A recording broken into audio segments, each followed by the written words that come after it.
ఓం శ్రీ సాయిరాం. సర్వదేవతాతీత స్వరూపులు భగవాన్ శ్రీ సత్యసాయి బాబా వారి పాదపద్మములకు నమస్కరిస్తూ అందరికీ కూడా సాయిరాం అండి. గురువు గారికి నమస్కారం. ముందుగా ఒక చిన్న ఒక సన్నివేశం నాకు కలిగినటువంటి ఆనందాన్ని మీతో పంచుకోవాలనే ఉద్దేశంతో చెప్పడం జరుగుతోంది.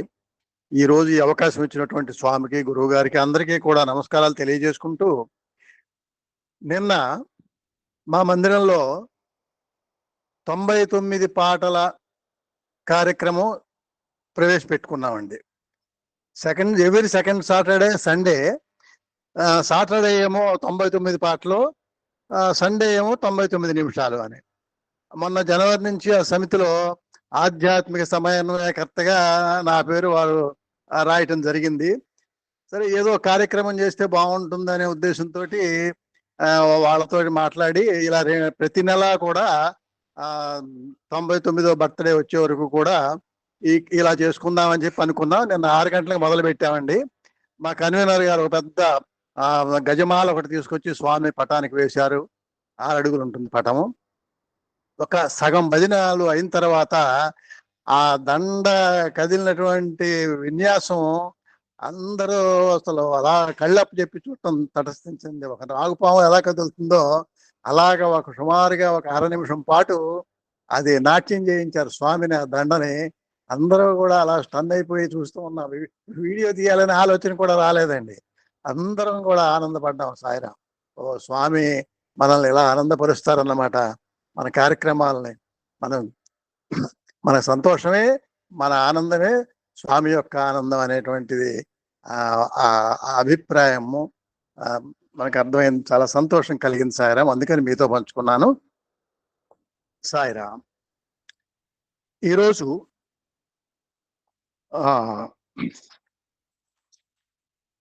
23/11/1989 తేదీన స్వామి ఇచ్చినటువంటి సందేశంలో చివరి భాగము 63వ పేజీలో 3వ పేర దేహమే దేవాలయం దగ్గర నుంచి ఈరోజు చదవాల్సి ఉందండి.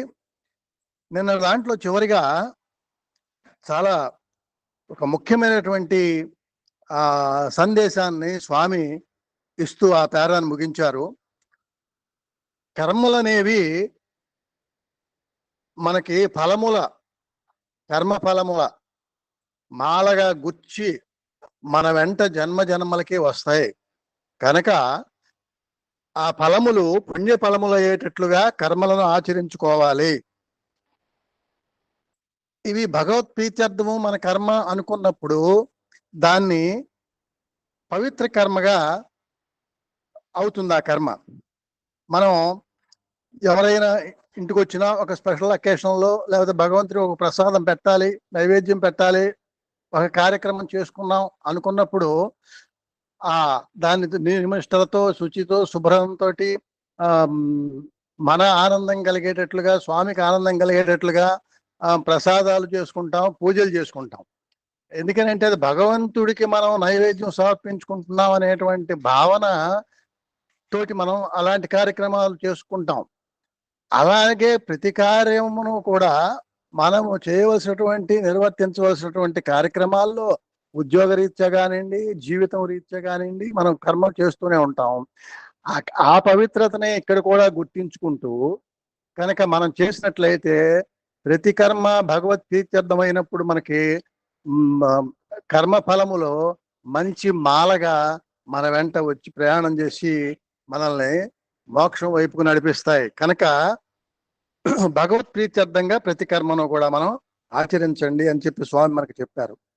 అట్లాగే తర్వాత అందరిలోనూ దివ్యమైన ఆత్మ ఉన్నది అనేది సత్యం, ఎప్పటికీ మార్పు రానటువంటి అభిప్రాయం. దానికి ఎటువంటి తేడాలు, సంశయాలు కూడా ఉండకూడదు. అందరిలోనూ దివ్యాత్మ, మానవుల యందే కాదు, వృక్షముల యందు, చెట్ల యందు ఆ చైతన్యము, రాళ్ల యందు, మన నిజానికి ప్రాణం లేదు, చైతన్యం లేదు అనుకునే రాళ్ల యందు కూడా ఆ చైతన్యం ఉన్నదని గమనించాలి. చూడండి, మనం అప్పుడప్పుడు కొన్ని రాళ్ళు గమనిస్తూ ఉంటాం. అరే, ఇది శివలింగం లాగా ఉన్నదే, ఇది వినాయకుడిలాగా ఉన్నదే అనేటువంటి అభిప్రాయాన్ని ఆ రాయి కలగజేసింది. ఇటువంటి మనం చిన్నప్పుడు కూడా ఎన్నో చూసి ఉంటాం. అటువంటి రాళ్ళు ఏరి ఇంట్లో పెట్టుకుని మన పెద్దవాళ్ళకి చూపించాం, ఇది వినాయకుడిలాగా ఉంది, ఇది ఇంకో రకంగా ఉంది. ఆకారాలని మనం గుర్తించాము అంటే అదే చైతన్యం అని అనుకోవాల్సి వస్తుంది అనుకుంటున్నా నేను. కాబట్టి అన్నింట్లోనూ కూడా చైతన్యము ఉన్నది. అటువంటి చైతన్యమే లేకపోతే ఈ వజ్రాలు రాళ్ళు ఇంతంత విలువలు ఎందుకు పలుకుతాయి అనుకోవచ్చు కూడా అనమాట. నిరంతరము ఇదే భావనని సర్వము చైతన్యముతో నిండి ఉన్నదే అనే దైవత్వ భావంతో మనం లక్ష్యంలో ఉంచుకున్నట్టయితే పారమార్థిక దృష్టి పెరుగుతుంది మనకి. అదే దృష్టితో ప్రాకృతమైన జీవితాన్ని మనం అనుసరిస్తూ ఉండాలి అని చెప్పారు. అట్లాగే జగత్తుకంతా సృష్టికర్త ఒక్కడే, అతడే బ్రహ్మతత్వము. ఈ సృష్టింపబడినటువంటి సృష్టికంతా కూడా కర్త ఒక్కడే.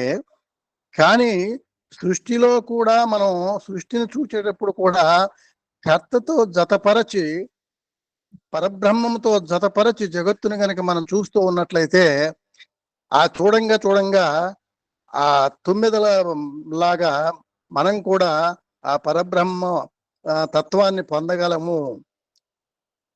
తదేక భావంతో మనం జగత్తునంతా కూడా పరబ్రహ్మ దృష్టితో మనం గమనించడం కనుక సాధ్యమైనప్పుడు, సాధన చేసినప్పుడు ఆ పరబ్రహ్మ తత్వమును మనం అనుభవించడానికి వీలవుతూ ఉంటుంది.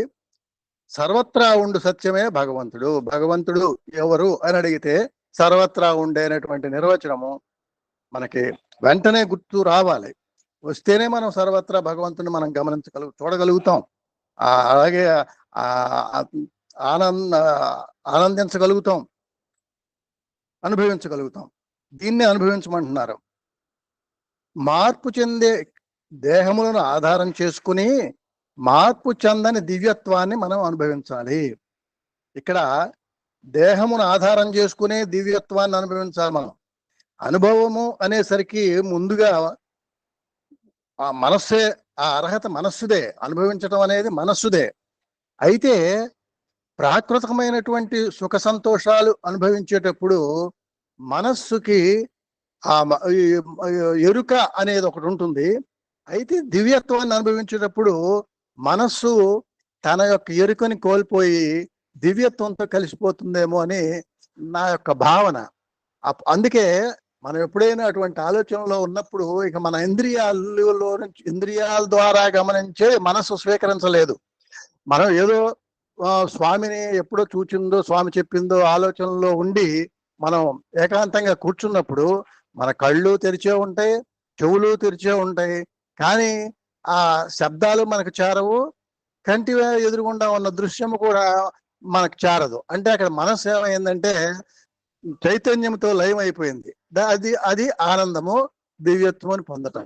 అంటే ఈ దేహము, అలాగే ఈ కర్మేంద్రియములు, జ్ఞానేంద్రియములు, మనస్సు, వీటి ద్వారానే మనం చేరవలసినటువంటి దాన్ని, దివ్యత్వాన్ని చేరాలి. అంటే దేహముతోనే, ఈ దేహములను ఆధారం చేసుకునే అది మార్పు చెందేట అయినప్పటికీ కూడా మార్పు చెందని దివ్యత్వాన్ని అనుభవించటానికి ఒక నిచ్చెన వంటిది మన ఈ దేహము కానీ, తర్వాత ఈ అంతర ఇంద్రియములు, మనస్సు, చిత్తము, ఇవన్నీ కూడాను.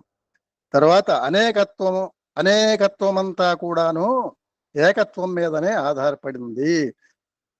ఒకే రంగులో నుంచి 7 రంగులు వచ్చినట్లుగా పరబ్రహ్మ నుంచి వచ్చిందే, ఏకత్వం నుంచి వచ్చిందే ఈ అనేకత్వము. దీనినే ఏకం సత్ విప్రాహ బహుధా వదంతి. కాబట్టి మనం బహుగా కనపడేటువంటి వాటిల్లో నుంచి చైతన్యమును అర్థం చేసుకుంటూ, చైతన్యమును అనుభవిస్తూ ఏకత్వాన్ని మనం అనుభవించేటువంటి దిశగా ప్రయాణం చేయమని చెప్పారు కిందటి పారాగ్రాఫ్ లో స్వామి. ఇక్కడి నుంచి దేహమే దేవాలయం. ప్రేమస్వరూపులారా, పరమాత్ముని యొక్క తత్వం అనే చైతన్యమును మనం మరువరాదు. భౌతికమైన విద్యలు గాని, భౌతికమైన అధికారాలు గాని, భౌతికమైన భోగభాగ్యములు గాని ఎంతకాలం మన దగ్గర ఉండగలవు? ఇవన్నీ మార్పు చెందునవే. అనుభవించే దేహం కూడా మార్పు చెందేదే. మార్పు చెందే వస్తువులు మార్పు చెందే దేహమునకు మార్పు చెందని ఆనందాన్ని ఎలా అందించగలవు? చక్కటి, ఎంత చక్కటి మాట. మనకిక్కడ మనందరం కూడాను, నేను ప్రత్యేకంగా అనుకుందాం, అందరం అనకూడదు. ఈ మనకి భౌతిక విద్యల మీద, భౌతిక అధికారాల మీద, భౌతిక భాగ్యాల మీదే ఆ మాయ వలన మనం ఆకర్షింపబడుతూ ఉంటాం. అయితే ఇవి మన దగ్గర ఉండవు. ఎంతకాలం ఉంటాయి? ఉండవు. ఇవన్నీ మార్పు చెందేవే. అనుభవించే దేహం కూడా మార్పు చెందుతుంది. అందుకని ఈ మార్పు చెందే వస్తువులు, మార్పు చెందే దేహమునకు మార్పు చెందని ఆనందాన్ని ఎలా అందించగలవు? కాబట్టి మార్పు చెందే వస్తువులు మార్పు చెందని ఆనందాన్ని సంపాదించి పెట్టలేవు అంటున్నారు స్వామి. కనుక ఏం చేయాలి? మార్పు చెందని ఆత్మతత్వమే మార్పు చెందని ఆనందాన్ని నీకు అందిస్తుంది. కాబట్టి సరే, నిజమైనటువంటి ఆత్మతత్వాన్ని అందించేది, ఆనందాన్ని అందించేది ఆత్మతత్వమే ఆనందాన్ని అనుభవిస్తుంది. అలాగని అట్లని భౌతిక జీవితాన్ని మనం వదలరాదు. కేవలము జీవనోపాధికై కాక జీవిత పరమార్థాన్ని లక్ష్యమునందు ఉంచుకుని జీవించటానికి ప్రయత్నించటమే మోక్ష మార్గము. మనం జీవితాన్ని నడుపుకోవాలి, జీవన నౌక నడవాలి, జీవనోపాధి సంపాదించుకోవాలి, దానికోసం కార్యక్రమాలు చేయాలి.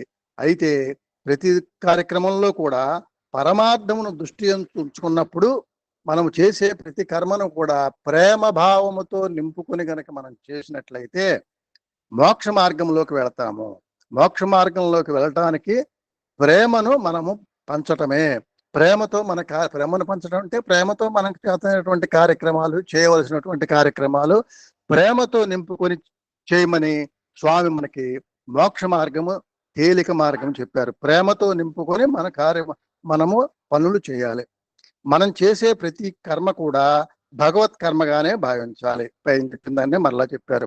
ఈ దేహం అనేది దేవునకు దేవాలయము. దేహో దేవాలయం ప్రతో జీవో దేవ సనాతన అనేది మనం మంత్రంలో చెప్పుకుంటాం. దేహం అనేది దేవునకు దేవాలయం. అయితే ఈ దేవాలయము ఏదో ఒక ప్రదేశంలో ఉండేది కాదు. ఇది కదిలే దేవాలయము. ఇది ఎక్కడికి కదిలితే అక్కడికి దేవుడు వెళుతున్నాడు. దేవుడు లేని దేవాలయం ఉండనే ఉండదు.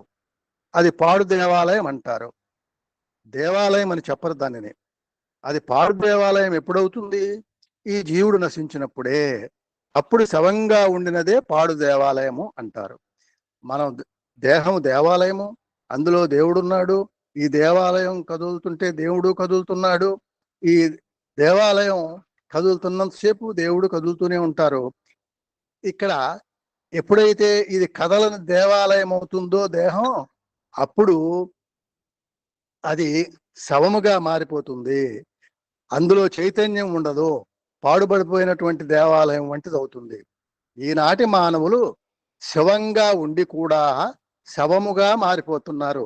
నిజానికి అందరూ కూడా శివస్వరూపులే అయినప్పటికీను అది గ్రహించుకోలేక శవముగా మారిపోతున్నారు అంటున్నాడు స్వామి.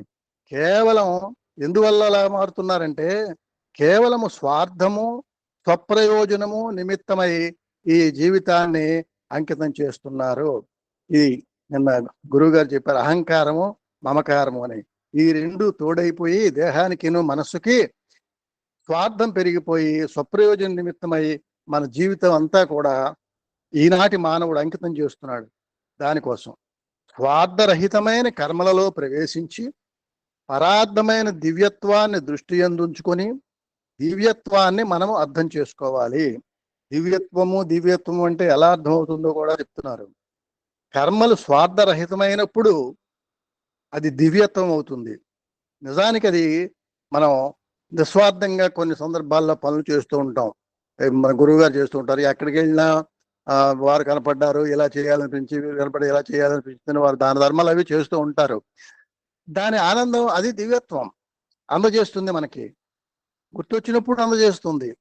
అందులో మనం ఏదో చేశామని కాదు, ఆ అవకాశం మనకి దొరికింది, అటువంటి మంచి పని చేయటానికి భగవంతుడు మనకు ఒక అవకాశాన్ని కల్పించాడు అనేటువంటిది మనం గుర్తుపెట్టుకుని చేసినట్లయితే ఆ దివ్యత్వాన్ని మనం అర్థం చేసుకోవాలంటున్నారు. కనుక దైవం అనేది ఏదో ఒక చోట ప్రత్యేకంగా లేదని, ఆ దైవము మన యందే ఉన్నాడని, మనమే దైవ స్వరూపులమని ఈ సత్యము యొక్క స్థితిని గుర్తించుకునే స్థాయికి చేరాలి.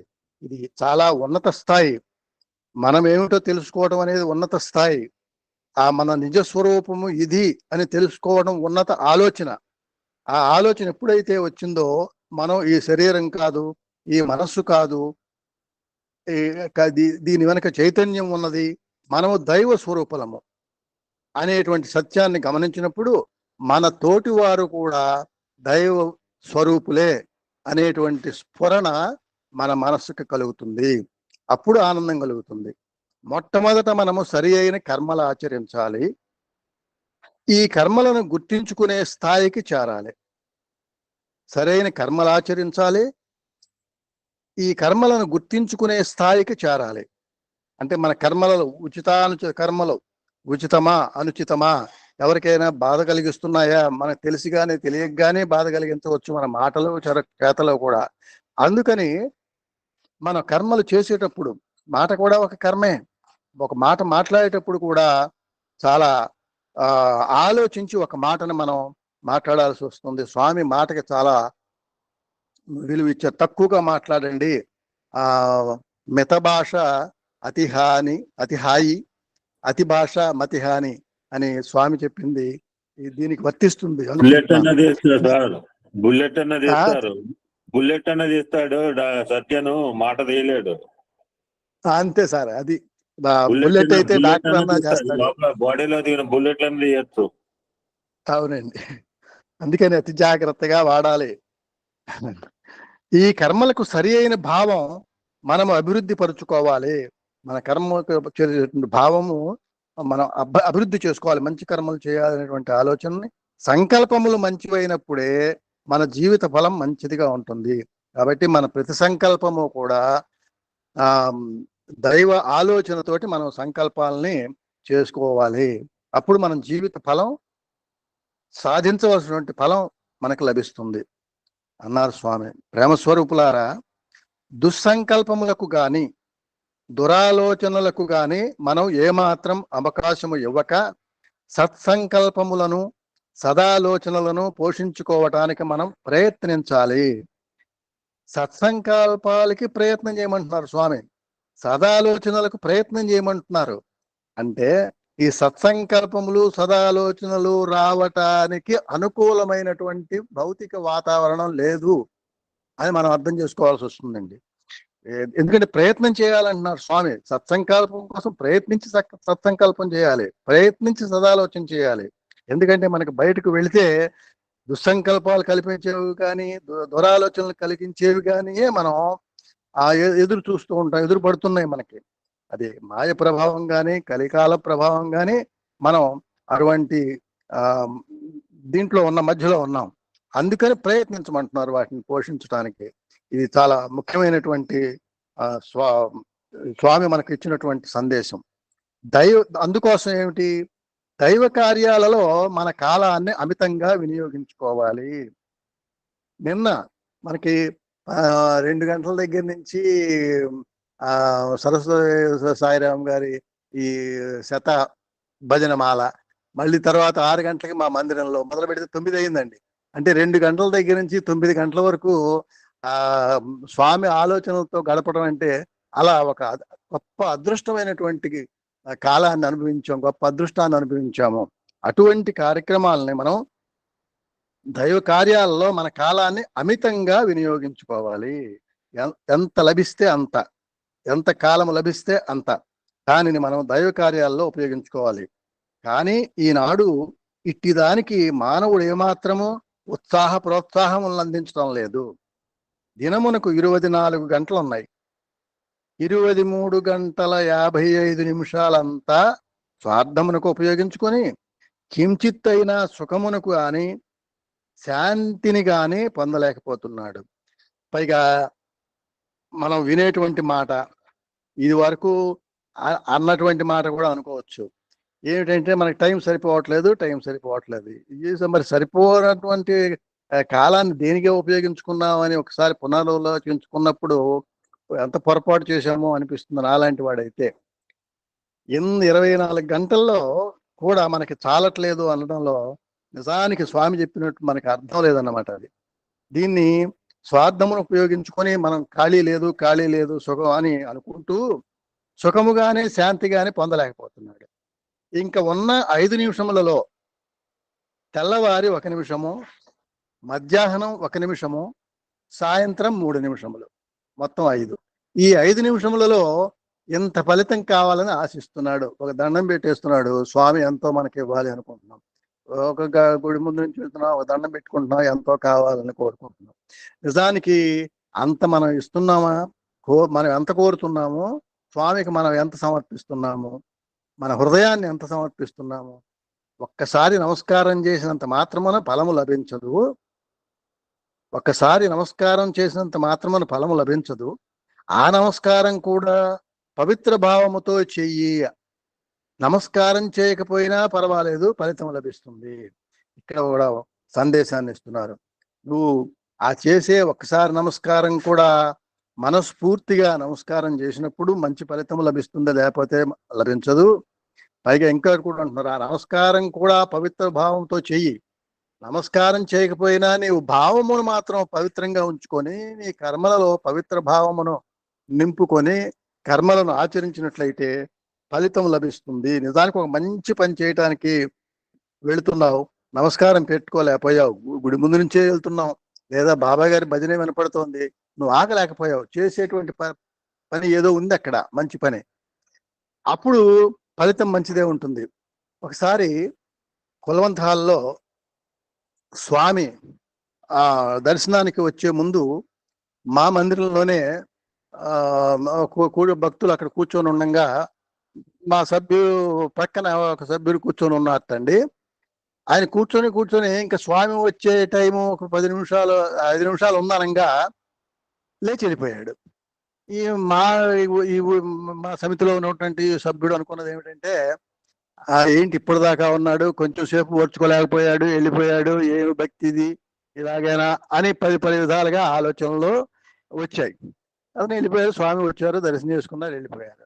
మళ్ళీ సాయంత్రం అనుకోకుండా వీరిద్దరే ఒకచోట కూర్చోవడం తటస్థించింది హాల్లో. స్వామి వచ్చారటండి, ఆ పొద్దున వెళ్ళిపోయిన వ్యక్తి చేతులు పట్టమని చెప్పని ఆయనకు విభూది ఇచ్చారట.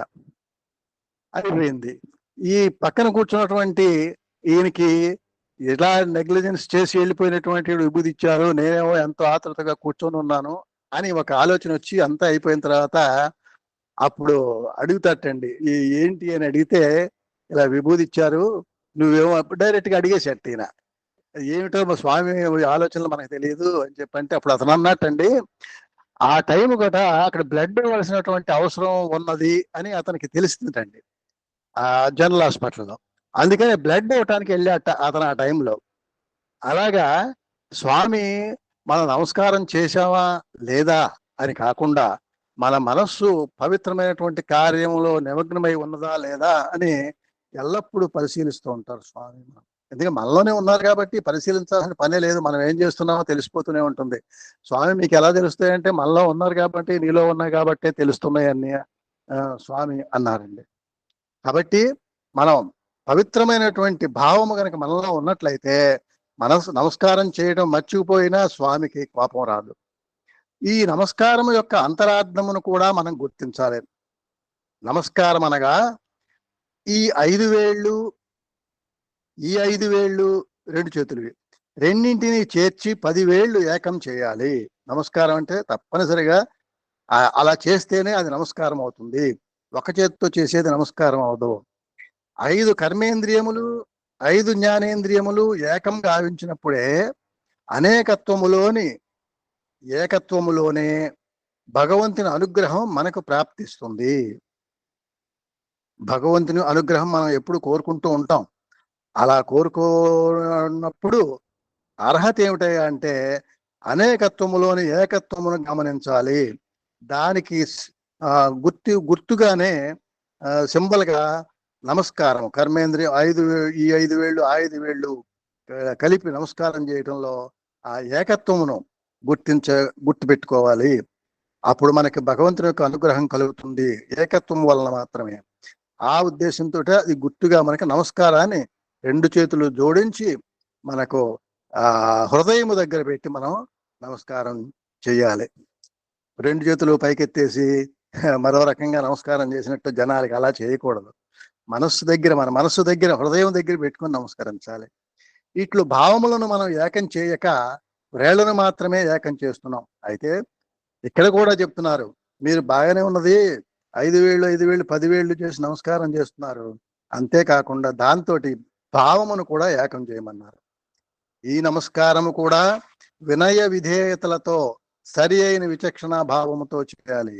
ఈ బాల వికాస్ కార్యక్రమాలకి కానీ ఈ మోరల్ వాల్యూస్ చెప్పడానికి వెళ్ళినప్పుడు ఈ నమస్కారం యొక్క విలువ కూడా పిల్లలకి తెలియజేస్తూ ఉంటే చిన్నప్పటి నుంచే వాళ్ళకి నమస్కారం యొక్క విలువ, నమస్కారంలో ఉన్నటువంటి భావము కూడా చిన్నప్పటి నుంచే అర్థం అవుతాయని నేను అనుకుంటూ ఉన్నానండి. అలాగే నేను కూడా చెప్తూ ఉంటాను. కాబట్టి పిల్లల దగ్గర నుంచి ఈ భావం వచ్చినప్పుడు వాళ్ళకి నిజంగా ఇంత భావం ఉందా ఈ నమస్కారంలో అనేటువంటి భావం వాళ్ళ ముఖంలో నేను చూడటం కూడా తటస్థించిందండి. అలాగే ఈ నమస్కారం వినయ విధేయతలతో సరి అయిన విచక్షణ భావంతో చేయాలి. హృదయ భావం చేత, హృదయం దగ్గర మనం చేతులు పెట్టుకుంటాం, హృదయ భావము చేత మానసిక సంతృప్తి చేత చిత్తశుద్ధిగా నమస్కారం చేయాలి. ఆ నమస్కారానికి అంత విలువ ఉన్నది. హృదయం అంతా మంచి భావం నింపుకోవాలి, మనస్సంతా మంచితో నిండి ఉండాలి, నమస్కారం చేస్తున్నాం అనేటువంటి సంతృప్తి ఉండాలి, చిత్తశుద్ధిగా నమస్కారం చేయాలి. మనం అన్నదానాలు కానీ లేకపోతే మంచి నారాయణ సేవలు అయ్యే చేస్తూ ఉంటాం. మనం వారికి నమస్కరించినప్పుడు మన హృదయము పవిత్రమైనటువంటి ఆలోచనతో ఈరోజు ఇంతమంది నారాయణులు దర్శించుకోవడం జరిగింది, నారాయణ సంతృప్తి పరచగలుగుతున్నాము, అవకాశం మనకి స్వామి ఇచ్చాడు అనేటువంటి భావము. ఎందుకంటే మనం సేవా కార్యక్రమాల్లో ఎక్కువగా మనల్ని స్వామి పాల్గొనమన్నారు కనుక తప్పనిసరిగా ఈ సేవా కార్యక్రమాలు జరిపేటప్పుడు మరిచి ఎటువంటి మరుపు రాకుండా, వారేదో ఆకలితో వచ్చారు మనం ఏదో పెడుతున్నాము, వాళ్ళు దాహంతో ఉన్నారు మనం అందజేసి, అలా కాకుండా ఈ అదృష్టం అనేటువంటిది మనకు లభింపజేశాడు స్వామి. ఈ స్వామి రూపంలోనే ఉన్నారు వీరందరూ కూడా, మన సేవను వారికి అంకితం చేస్తున్నాం అనేటువంటి చిత్తశుద్ధితోటి మనం నమస్కారం చేయాలి. అందుకని నమస్కారానికి స్వామి ఎంత విపులంగా చెప్పడం జరుగుతుంది. సర్వుల యందు ఉన్న ఆత్మస్వరూపుడు పరమాత్ముడు. పరమాత్మే ఆత్మయే పరమాత్ముడు. అతనికే నేను నమస్కరిస్తున్నాను. దేహాన్ని దృష్టిలో పెట్టుకోకూడదు. నమస్కారం చేసేటప్పుడు అతనిలో ఉన్నటువంటి పరమాత్ముడిని గుర్తించాలి. చేసే నమస్కారము పరమాత్ముడే, అలాగే అందుకునేవాడు పరమాత్ముడే. అందుకనే నమస్కారము పరమాత్ముడే. నమస్కారం చేసేవాడు, నమస్కారమును అందుకునేవాడు, నమస్కారము, మూడు కూడా త్రిపుటి ఏకము ఒకటే పరమాత్మ అనే భావముతో నమస్కారం చేయాలి. ఎవరైనా మనలను గురించి దుర్భాషలాడితే అప్పుడు కూడా నీవు నమస్కారం చేసుకుని ఆ వ్యక్తితో ఏకత్వాన్ని భావించు. నాకెప్పటికే మరపురాదు గురువు గారు చెప్పినటువంటి ఆ గౌతమ బుద్ధుని సన్నివేశం, వ్యాపారస్తుడు వచ్చి అక్కడ స్వామిని దుర్భాషలాడి వెళ్ళినటువంటి ఆ కథ మనసుకు హత్తుకుపోయిందండి. అట్లాగే ఎవరైనా మనల్ని గురించి దుర్భాషలాడితే అప్పుడు కూడా నీవు నమస్కారం చేసుకొని ఆ వ్యక్తితో ఏకత్వాన్ని భావించు. ఇది కూడా మనం నిజ జీవితంలో అనుభవిస్తామండి. ఒక్కొక్కసారి మనం ఎప్పుడైనా కొంచెం ఎక్కువగా మాట్లాడాల్సి వచ్చినప్పుడు ఇంకా మనం మాట్లాడటం ఇష్టం లేనప్పుడు అయ్యా మీకు నమస్కారం వెళ్ళిరండి అంటాం. మన సంస్కృతిలో మరి ఆ మాట ఇలా ఊహించే పెట్టుంటారేమో. అయ్యా నమస్కారం వెళ్ళిరండి అంటే నిజానికి మనం మామూలుగా ఆలోచించినా నీ నమస్కారం నేను స్వీకరించను అనడం. ఎంతో కొంత మార్పు తెస్తుంది అవతలంలో. అందుకే అయ్యా నమస్కారం పెట్టి వెళ్ళిరండి అనేటువంటి మాటను కూడా వాడటం నేనైతే విన్నాను. కాబట్టి అంత గొప్పతనం ఉంది ఆ నమస్కారంలో. కాబట్టి దుర్భాషలాడితే అప్పుడు కూడా నీవు నమస్కారం చేసుకుని ఆ వ్యక్తితో ఏకత్వాన్ని భావించు. ఎంత పవిత్రంగా సమత్వం ఏర్పడుతుంది.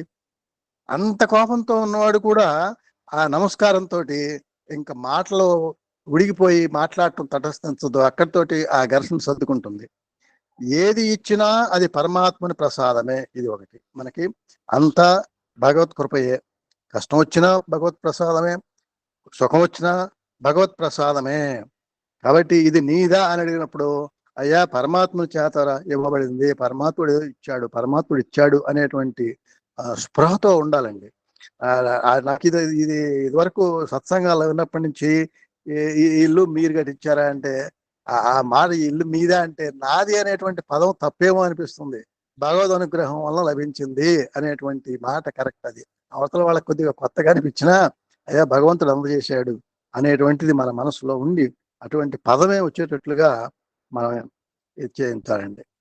కాబట్టి ఎంత పవిత్రంగా సమత్వం ఏర్పడుతుంది నమస్కారం వలన. ఏది ఇచ్చినా అది పరమాత్మని ప్రసాదమే అనుకోవాలి. ఏ సమయములో ఏది ఏ విధంగా లభిస్తుందో చెప్పటానికి వీలు కాదు. ఏ సమయములో ఏది ఏ విధంగా లభిస్తుందో చెప్పడానికి వీలు కాదు మనకి. కనుక ఇక్కడ మా నాన్నగారు గుర్తొస్తారండి. మా పిల్లలతో మేము ఏదో ఒకటి కోరుకుంటే ఇదే డైలాగ్ అనేవాళ్ళు. మనకేమి ఇవ్వాలో ఆ దేవుడికి తెలుసులేవోయ్, ఇదే మాట మాట్లాడేవారండి ఎప్పుడైనా. మనకు అది లేదు తెలియదు నాన్నగారు అంటే ఆ రోజుల్లో మనకి ఏది ఇవ్వాలో ఆయనకి తెలుసులేవోయ్ మాట్లాడుకునేవారండి మా నాన్నగారు. అది గుర్తొచ్చారు. ఏ సమయంలో ఏది ఏ విధంగా లభిస్తుందో చెప్పడానికి వీలు కాదు మనకి. కనుక సర్వం భగవత్ ప్రీత్యర్థం అని భావించాలి. కాబట్టి దీనికి కూడా మరి ఎన్నిసార్లు మన స్వామి కథ చెప్పడం జరిగింది. రాజుగారు మంత్రి గారు, రాజుగారికి ఏమో ఆ చెయ్యి ఏదో తెగితే అంతా మన మంచికే అని ఆ మంత్రి గారు అనడం, వెంటనే ఈయన కోపం వచ్చి ఆయన జైల్లో వేయటం, ఈయన అడవికి వెళ్ళటం, ఇతనేమో నరబలి ఇవ్వడానికి రాజుగారిని తీసుకెళ్తే వేలు బాగాలేదని వదిలేసేయటం. ఈ కథ అంతా కూడా మనం గుర్తు తెచ్చుకున్నట్లయితే ఇది చాలా నీతి కథ, ఎంతో నీతి కథ. సర్వం భగవత్ ప్రీత్యర్థం అని భావించాలి. అయ్యా నేను వేలు లేకపోవడం వల్ల నేను బ్రతికాను, నీకు జైల్లో వేయటం వల్ల నీకేమిటంటే అయ్యా మీ వెంట నేను వచ్చుంటే మిమ్మల్ని వదిలేసి నన్ను బలి ఇచ్చేవారు, ఇది నా అదృష్టం. కాబట్టి సర్వం భగవత్ ప్రీత్యర్థం అని భావించాలి కష్ట సుఖాలని అని చెప్తున్నారు స్వామి. అందుకోసం దీనికి సేవలలో పాల్గొనండి. ఈ సేవలలో పాల్గొనడానికి అవకాశము కూడా చాలా సార్లు తమ వద్ద ఉన్నటువంటి విద్యార్థులకి స్వామి ఆ సేవలో పాల్గొనే అవకాశం కలగజేయటం. ఒకసారి ఇటంతా కుర్చీలు ఇటు ఉన్నాయి అటు పెట్టమన్నారట, మళ్ళీ తర్వాత వచ్చి ఇటు ఉన్నాయని అటు పెట్టమన్నారట. అవి ముందు అందుగానే ఉన్నాయి కదా, ఇలాగే పెట్టామంటే అది సేవ చేయడానికి ఒక అవకాశం ఇచ్చినట్లు అవుతుంది బంగారు అన్నారని స్వామి. అట్లాగే మనకి అవకాశము ఇక్కడ నేను ఈ పనికి తోడ్పడగలను అనేటువంటి ఆలోచనలు వచ్చినప్పుడు వెంటనే ఆ సేవలో మనం పాల్గొనాలి. అది భగవంతుడు మనకు కల్పించినటువంటి అవకాశంగా సేవను తీసుకోవాలి తప్ప ఇంకో రకంగా సేవను భావించకూడదు. భగవత్ కార్యములలో భగవత్ కార్యక్రమాలలో అమితంగా మీ కాలాన్ని ప్రవేశపెట్టండి. మరలా చెప్తున్నారు, మనకి ఏ మాత్రం ఖాళీ దొరికినా సమయం దొరికినా భగవత్ కార్యములు చేయమంటున్నారు. భగవత్ కార్యం అంటే మనం మంచి పుస్తకం అన్నా చదువుకోండి, భజనన్నా చేయండి, లేకపోతే పక్క వాళ్ళు ఉంటే భగవంతుడికి సంబంధించిన మాటలన్నా మాట్లాడండి, లేదు బజార్లో ఉంటే దేవాలయం ఉంటే దేవాలయంకి వెళ్ళి కాసేపు కూర్చోండి. ఇవన్నీ కూడా భగవత్ కార్యములే. సేవ ఉంటే మరీ మంచిది. ఏదైనా సేవ దొరుకుతుంది అనుకుంటే అందులో కూడా మనం ప్రవేశించటమే. కాబట్టి సేవలో పాల్గొనండి.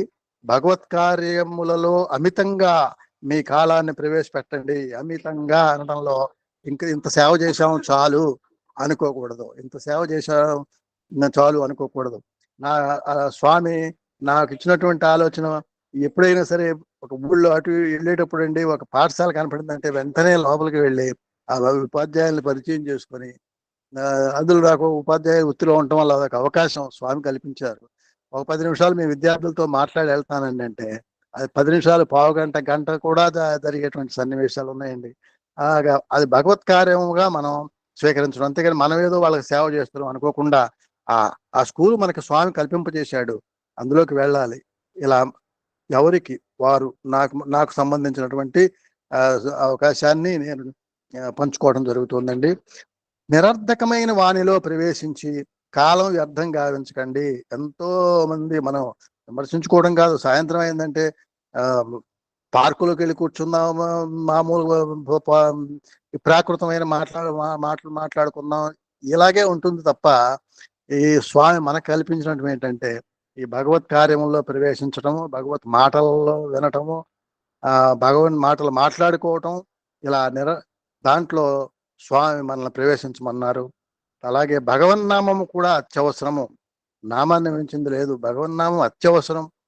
నామస్మరణ చేస్తూ కర్మలచే కర్మలాచరిస్తూ హృదయంతో ఆనందాన్ని గ్రోలాలి. కాబట్టి నామస్మరణ చేయాలి, కర్మలు చేస్తూ ఉండాలి, మంచి కర్మలు, సేవా కర్మలు దైవభావంతో చేస్తూ ఉండాలి. హృదయం అంతా కూడా ప్రేమతో, ప్రేమ అంటే దైవమే, దైవమే ప్రేమ. అందుకని హృదయమును మనం ఈ దైవ కార్యక్రమం ఆచరించినప్పుడు ఆనందాన్ని మనం గ్రోలగలుగుతాము. కాబట్టి ఈ మూడింటి యొక్క ఏకత్వమే అంటే సేవ, తర్వాత ఒక నామము, నోటితో చేసే నామము, కర్మలతో చేసేటువంటి సేవ, హృదయముతో ఆనందం. ఈ మూడు ఏకత్వమైనప్పుడు అదే త్రికరణ శుద్ధి అవుతుంది. దాని ద్వారా మనము మోక్ష మార్గంలో మనం ఈ జీవితం, దేహం ఎందుకైతే మనకి భగవంతుడు ప్రసాదింపజేశాడో దాని వైపుగా మనం ప్రయాణం చేస్తూ సద్వినియోగం చేసుకోగలుగుతాం. కనుక ఈ దేహము దేవాలయము. అంత పవిత్రమైనటువంటి దేహాన్ని పవిత్రమైనటువంటి కార్యాలకి ఉపయోగిస్తూ, పవిత్రమైన మాటలే మాట్లాడుతూ, పవిత్రమైన ఆలోచనలు చేయాలి అని దేహం యొక్క ప్రాముఖ్యతను స్వామి ఈ 89 బర్త్డే సందర్భంగా 21/11/89 ఇచ్చినటువంటి సందేశంలో ఇంత చక్కటి సందేశాన్ని, మార్గదర్శనాన్ని నిర్దేశం చేశారు స్వామి. ఈ అవకాశం ఇచ్చినటువంటి ఆ గురువు గారికి అందరికీ కూడా స్వామికి కృతజ్ఞతలు తెలియజేస్తూ అందరికీ సాయిరామండి. 3 నిమిషాలు జనరల్ గా మాట్లాడండి. 3 minutes చూసుకుని టైం చూసుకుని. Only 3 minutes. Okay Sairam, okay Sairam. మాట్లాడమంటే మాట్లాడు సార్, ఒక పాట పాడేయమంటే పాడేస్తాను సార్.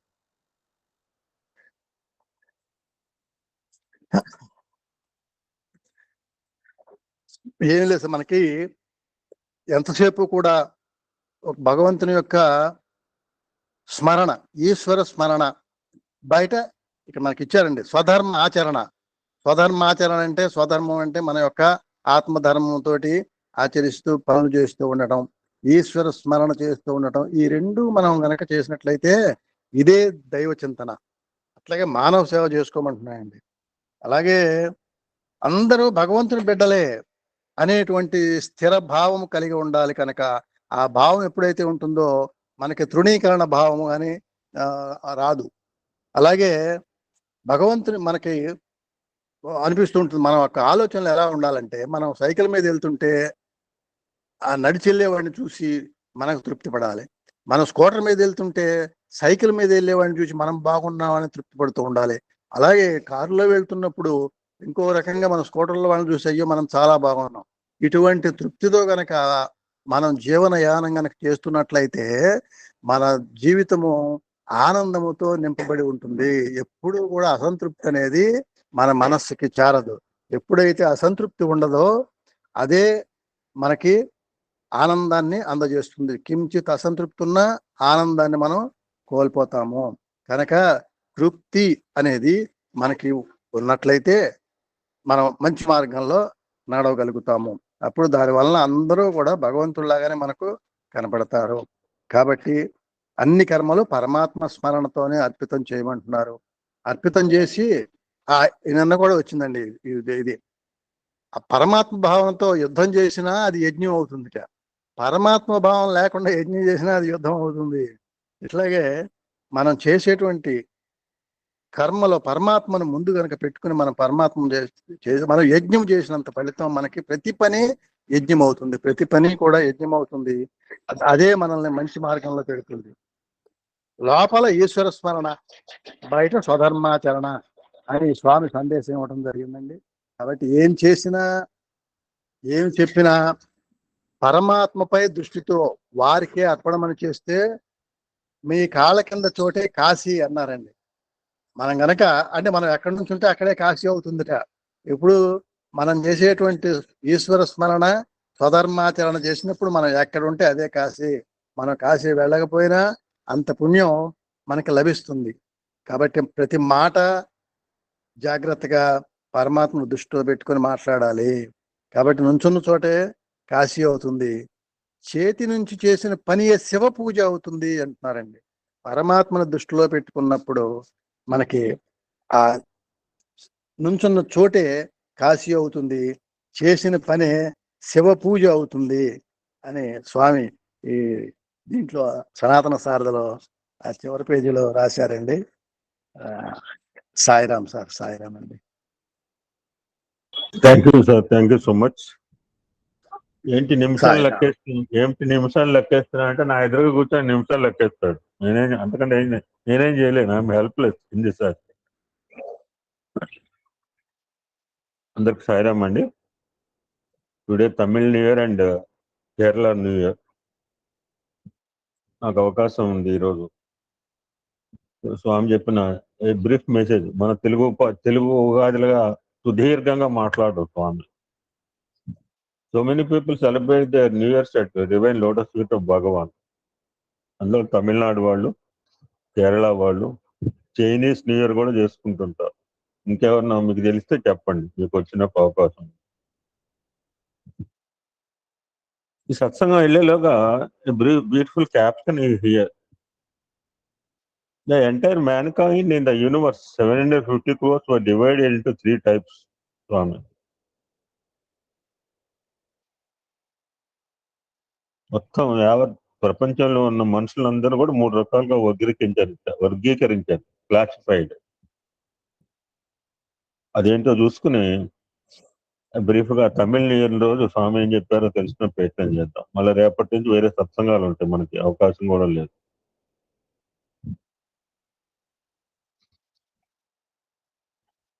మనుష్యుల చిత్తవృత్తులను బట్టి 3 రకములుగా విభజించవచ్చు. నా మాటలు కాదు, నా సొంత మాటలు అసలు చెప్పను మీకు. ఆయన మాటలుగా నాకు టైం దొరికిపోవట్లేదు. మొదటి రకం మనుష్యుల బుద్ధి ఏకిన దూదివలే ఉంటుంది. దానికి జ్ఞానాగ్ని ఒక్క రవ్వ సోకిన భగభగ అంటుంది. జ్ఞానాగ్ని దగ్ధ కర్మలు అని రుద్రం పుణ్యం కొన్ని మాటలు గుర్తుకొస్తున్నాయి. అట్లీస్ట్ అనగా యుగ కొత్తగా చెప్పలేదు స్వామి. తమిళ న్యూ ఇయర్స్ ఉంది, యుగం అనే మాట న్యూ ఇయర్ అంటే టైం రిలేటెడ్, కాలస్వరూపానికి సంబంధించిందే. న్యూ ఇయర్ అంటే ఇట్స్ రిలేటెడ్ టు కాలస్వరూప. అనగా యుగాల నుంచి నాటుకొని పోయిన అపోహలు, బలహీనతలు అన్నీ ఒక్క క్షణంలో జ్ఞానాగ్నిలో ఆహుతి అవుతాయి అని చెప్పి పేర్చుకొని కాల్చుకోవడం కాదు, మళ్ళా అలా చెప్పుకోవాలి. పేర్చుకోవద్దు. పేర్చుకోవడం ఎందుకు, కాల్చుకోవడం ఎందుకు? రెండో రకం వాళ్ళ బుద్ధి ఎండిని కట్టె వంటిది. కొంతసేపు ప్రయత్నిస్తే కానీ నిప్పు అంటుకోదు. మేము కట్టెల పొయ్యిలు వాడుకున్న వాళ్ళం. మీలో ఎవరిని ఉంటే చేతులు ఎత్తండి. మేము కట్టెల పొయ్యిల మీద అన్నం వండుకున్న వాళ్ళం పల్లెటూళ్ళల్లో. ఇప్పుడేంటి ఏదో అపార్ట్మెంట్లోకి వచ్చి నేను అనుకోలేదు అపార్ట్మెంట్. నాకు జయగొట్టే వాళ్ళు ఉన్నారు, వెరీ నైస్, థ్యాంక్ యూ. ఒకళ్ళిద్దరు ఉన్నది వాళ్ళు. నాకు ఊక పొయ్యి మీద, బొగ్గుల పొయ్యి మీద, కట్టెల పొయ్యి మీద వండుకున్న వాళ్ళం అమ్మా. ఇప్పుడేం గ్యాస్ స్టవ్లు వచ్చినాయి కానీ. ఇక మూడో రకం వాళ్ళ బుద్ధి పచ్చి కొయ్య వంటిది. జ్ఞానాగ్ని సోకినప్పటికీ అది రగులు కొనకుండా ఉండటానికే ప్రయత్నిస్తుంది. నువ్వు ఎంత మంట పెట్టినా అది అంటుకోదు, ఎలగదు.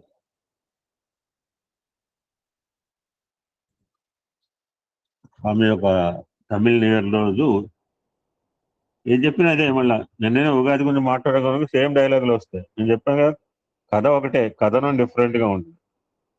ఎవరైనా చెప్పాలి, రాముడు చెప్పినా కృష్ణుడు చెప్పినా అదేనండి బాబు. ఒక కొత్త సంవత్సరం అంటే ఎవరు చెప్పినా అదే చెప్పాలి. అది చెప్పకుండా వేరే చెప్తే ఉపయోగం ఉండదు.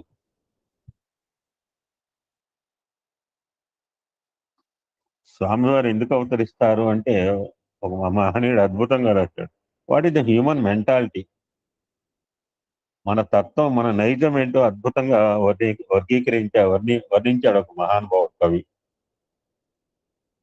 మేము ఇలా లేవంటే మీరు మీకు చప్పట్లు కొడతా దండలేస్తాం మీకే. పంచభక్షంబులు భక్షించినను గాని సంతృప్తి చెందని జన్మ మాది. మనందరం తరపున అర్జున్లాగా రిప్రజెంటేటివ్ గా రాశాడు అనమాట. మన కోపం వస్తుంది, నన్ను ఎందుకు కలిపేవరా అంటే నేనేం చేయలేను, నేను రాయలేదు కవిత్వం. భక్తి సూత్రములలో వల్లి వేసిన గాని పరినింద మానని బ్రతుకు మాని. సూర్యప్రకాశ్ రావు గారి గురించి చెప్పుకోకపోతే నాకు నిద్రే పట్టదు అసలు. రామ్మోహన్ రావు గురించి ఏదో ఒకటో రెండు అవాకులు చెప్పకపోతే రోజు గడిచినట్టే ఉండదు. ఎన్ని చేసినా లోటే అనమాట, బ్యాక్ బైటింగ్ చేయకపోతే. కనీసం ఏదో చెప్పాలి, వాడు బ్యాక్ బైటింగ్ చేస్తే మస్తు హ్యాపీ అనమాట ఆ రోజు నాకు. ముత్యాల రాసులు ముంగిట పోసిన కొసరుకే చేసావు గుణము మాది. అండగా బంగారు కొండవై నీవుండా కళ్ళ పసిరికేట్టు ఘనత మాది. What beautiful explained our human tendency. చూడముచ్చటైన సుగుణంబు అరుదైన మమ్ము సంస్కరింప మనసు కలిగి అవతరించినావ ఆశ్రిత మందార ప్రణతులు అందుకొను పత్తిదేవ. ఆశ్రిత మందార అని ఒక టైటిల్ పెట్టి ఒక మహనీయుడు రాశాడండి, ఎప్పుడో రాశాడు. ఇది పక్కన ఉంది, ఈ సత్సంగం పక్కన. బాగా అనిపించింది. చెప్పు. మాట్లాడాము బాబాయ్ కూడా వెరీ చెప్పాను, 4 వేలుగా అంటే బాబాయ్ 8 కాంటాక్ట్ ఇప్పుడు సిచ్యువేషన్ అని చెప్పి, బట్ ఈ wants to come to Chennai అని మాత్రం చెప్పాడు. సాయంత్రం 8 బాంబే వస్తున్నారు, 4 hours చూడడానికి కాంబినేషన్. సాయంత్రం మాట్లాడతాను, బట్ ఈ wants to come to Chennai. అందులో నాకు ఏం చేంజ్ ఇన్నట్టు లోకల్ ఆప్షన్ అని చెప్పి ఒక ఆప్షన్ ఇచ్చాను.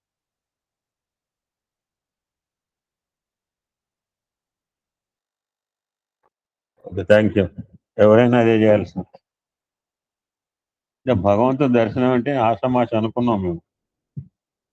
ఓ వెంకటేశ్వర, నీ దర్శనం అనితర సాధ్యమయ్యా బాబు, నాట్ ఈజీ లార్డ్ వెంకటేశ్వర దర్శనం.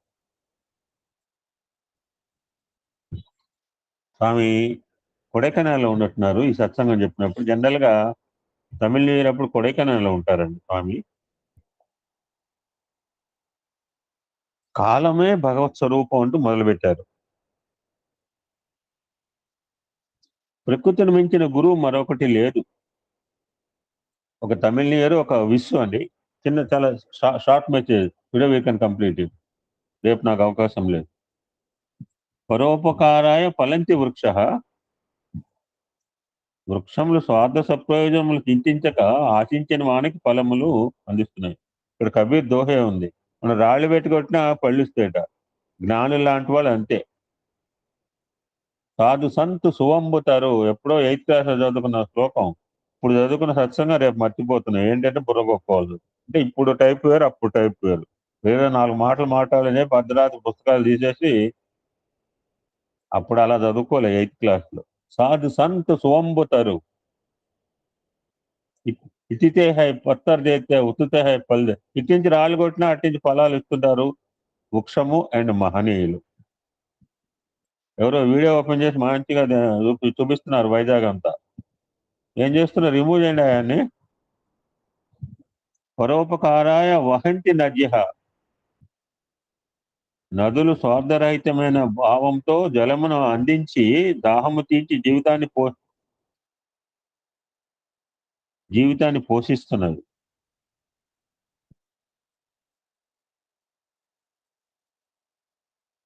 తమాషా చూడండి. పరోపకారాయ దుహంతి గావహ, గోవులు స్వార్థ చింతన లేక రుచికరమైన క్షీరమును మానవులకు అందిస్తున్నవి. మనం ఏం చేస్తాం? ఆ పిల్లల యొక్క పాలు కూడా తాగనీయకుండా తాపించినట్టు చేసి మనం తాగుతుంటాం. అటులనే పరోపకారార్థం ఇదం శరీరం. మానవుడు స్వార్థ సప్రయోజనాలు త్యజించి తోటి వారికి సహకరించాలి, సహాయం చేయాలి. అన్న ఒక బ్యూటిఫుల్ కొటేషన్ తో స్వామి వారి వారి పవిత్రమైన తమిళ్ న్యూ ఇయర్ ని ప్రారంభించారు. సేమ్ డైలాగులు వస్తాయండి, నేనేం చేయలేను. స్వామి చెప్పిన తర్వాత నేనేం చెప్తా? ప్రేమ స్వరూపులారా, యుగములు 4: కృతయుగము, త్రేతాయుగము, ద్వాపర యుగము, కలియుగము. నేను అనుకున్న మాట ఇప్పుడే వస్తుంది. కృతయుగము వైశాఖ మాసంలో, త్రేతాయుగము కార్తీక మాసంలో, ద్వాపరయుగము మార్గశిర మాసంలో, కలియుగము చైత్ర మాసంలో. నిన్ననే మనం ముచ్చరించుకున్నాం, అందుకనే బాగా గుర్తుంది నాకు. 4 రోజులు పోయితే గుర్తుండేది కాదు. యుగము ప్రారంభమైనటువంటి దినం కనుకనే దీనికి యుగాది అని పేరు. భగవంతుడు కాలస్వరూప్. వాళ్ళు తమిళ్ కూడా క్రోజనామ సంవత్సరం అంటే నగర సంకీర్తనలో చూడండి, మాకు తెలియదు.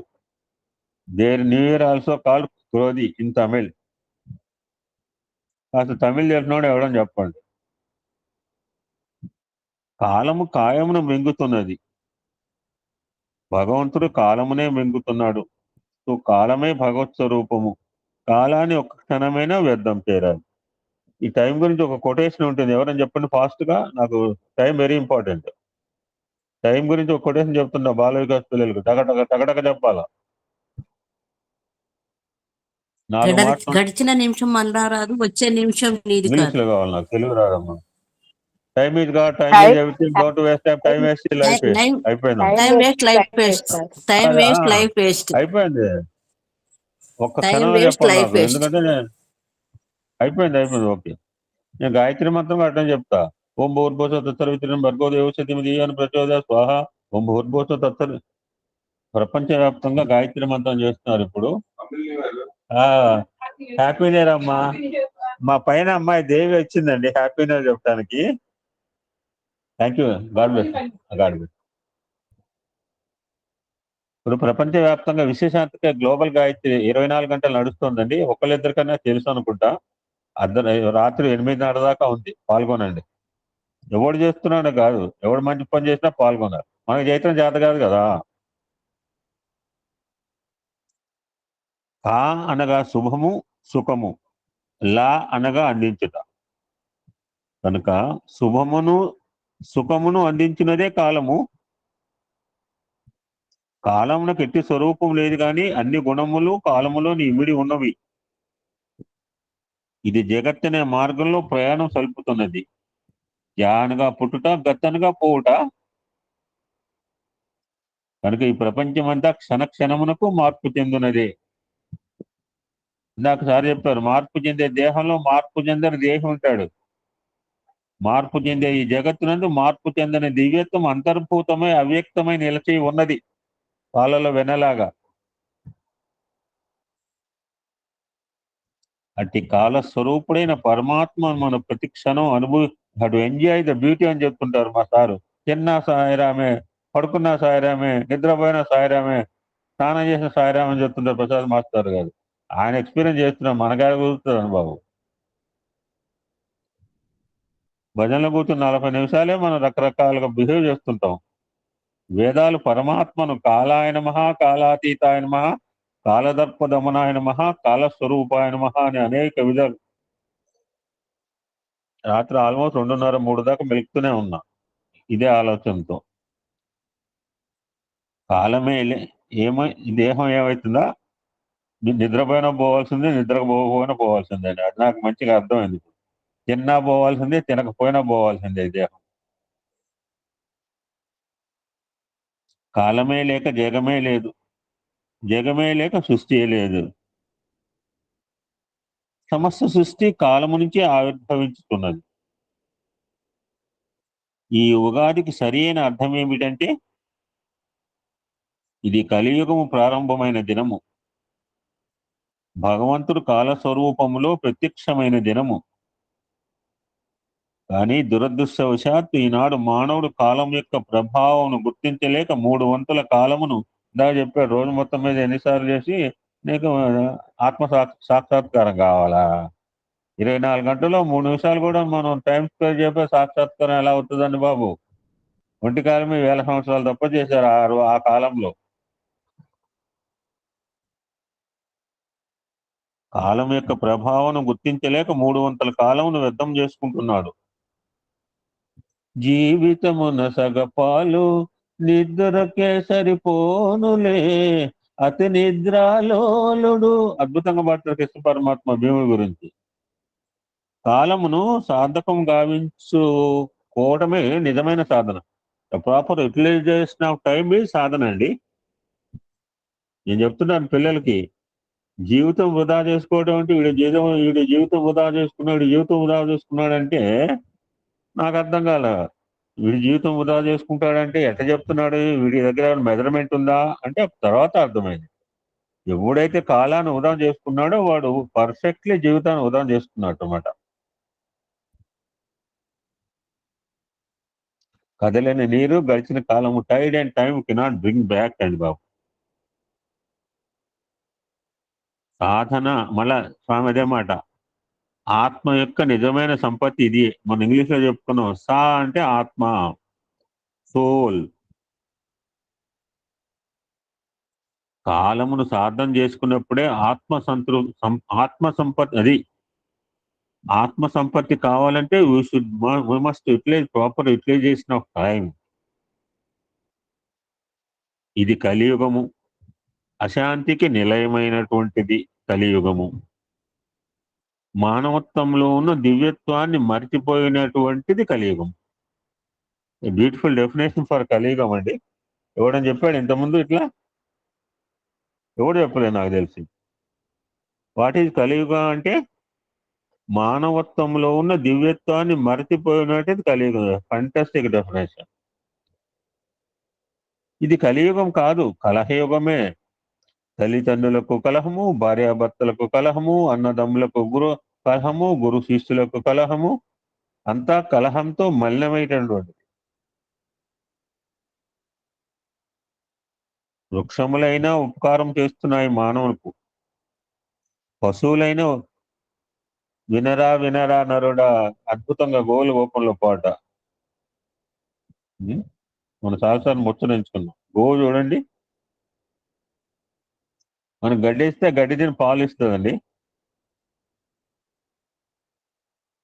వృక్షములైన ఉపకారం చేస్తున్నాయి మానవులకు, పశువులైన ఉపకారం చేస్తున్నాయి మానవులకు, కానీ మానవుడికి ఉపకారం చేయటం లేదు.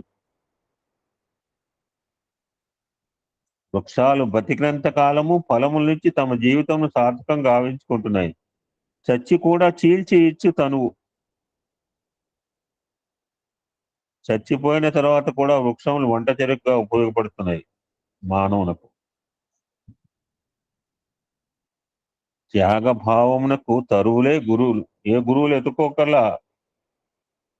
24 మంది గురువులు చెప్పాడు. ఎక్కడ లోకంలో ఉన్నారు, అంతేగాని ఆవరణ వదిలేసి ఏ గురువు బట్టు ఎవడు ఎవ్వడు బట్టకల గురువు. ప్రకృతే గురువు. మన కళ్ళ ముందే ప్రకృతి ఉందండి. గురువు ప్రత్యక్ష పరమాత్మ ప్రకృతి. త్యాగ భావమునకు తరువులే గురువులు. ఇట్టి త్యాగము వృక్షములందైనా ఉన్నది, కానీ మానవుల్లో కనిపించట్లేదు. స్వామికి నిర్మోహమాటంగా మాట్లాడతారు. అందులో పండగ పూట ఇంకొక మీరు అనండి, ఈ పండగ పూట ఏంటి అక్షంతలు అనుకోవచ్చు మనం. మరి పండగ పూట వేయాలి అక్షంతలు. మానవుడు ఏదో పొందాలని ఆశిస్తున్నాడు, కానీ ఏదో వానికి తెలియటం లేదు. ఎప్పుడు చూసినా నాకు ఆనందం కావాలి అంటాడు, కానీ ఆనందం ఎక్కడుందో వానికే తెలియటం లేదు.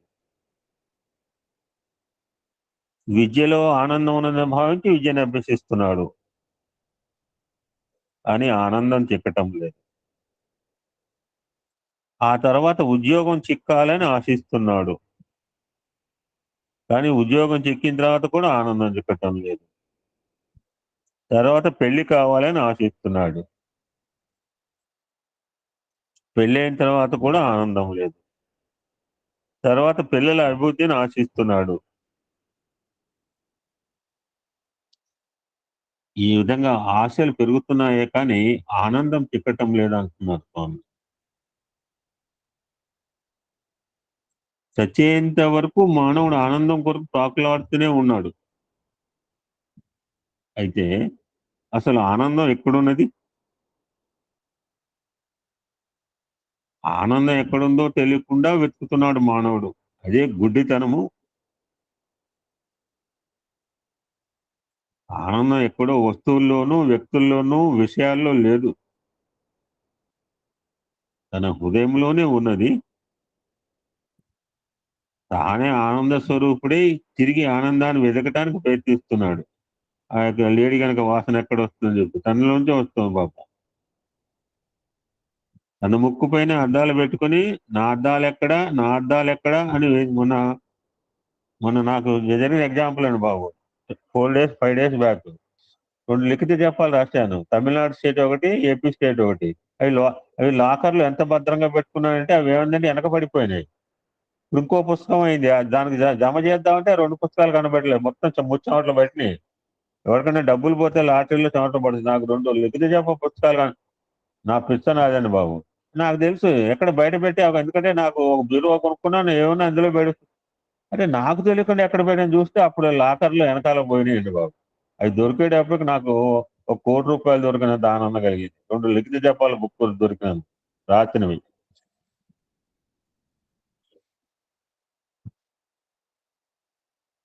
నిన్న కనీగిన ఇందాక సార్ అన్నారు వాళ్ళ తమిళ న్యూ ఇయర్ అని చెప్పి నేను సాయంత్రం పిల్లలకి కేకులు, నాకు ఈ మధ్య అమెరికన్ లేడీ వచ్చింది మా ఇంటికి, మాకు చాక్లెట్ ఇస్తుంది. శుభ్రంగా మేము తినాలి అవి. మేము నిన్న సాయంత్రం పిల్లలు తీసుకెళ్ళాను, కనీగినారు పిల్లలు. ఒకళ్ళకి 2 అమెరికన్ చాక్లెట్లు ఇచ్చి, కేకులు ఇచ్చి, ఏదో వీ షుడ్ డూ సంథింగ్. వాళ్ళకి ఇస్తుంటే మనకు ఆనందం అండి. నాకు ఒక్కడి మిగిలిన నేను తినలా. I don't want it also. అది ఆనందం అండి. ఆనందం ఎక్కడో వస్తువుల్లో, వ్యక్తుల్లో, విషయాల్లో లేదు. తన హృదయంలోనే ఉన్నది. తానే ఆనంద స్వరూపుడే తిరిగి ఆనందాన్ని వెతుకుతాను ప్రయత్నం. నా అద్దాలు ఎక్కడ అని వెతికినట్లు ఉన్నది. దృష్టిని బహిర్ముఖం చేసి అంతర్ముఖం గావించకుండా దేవుడెక్కడని దేవులాడుతున్నాడు. బయట వెతికినంత వరకు భగవంతుడు చిక్కడు. మన దృష్టిని అంతర్ముఖం గావించుకుంటే అక్కడే ఉన్నాడు దేవుడు.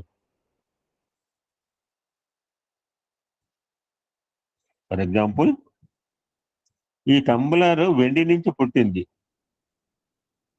కనుక ఈ టంబ్లర్ కూడా వెండియే. ఈ మైకు స్టెయిన్లెస్ స్టీల్ నుంచి పుట్టింది కనుక ఈ మైక్ కూడా స్టెయిన్లెస్ స్టీల్. అంటే స్వామి ఎంత ప్రాక్టికల్ గా చెప్తారు. ఇప్పుడు పోను వాళ్ళు మావండ్రా ఏంటి డబ్బులు అయిపోతాయని కాదు.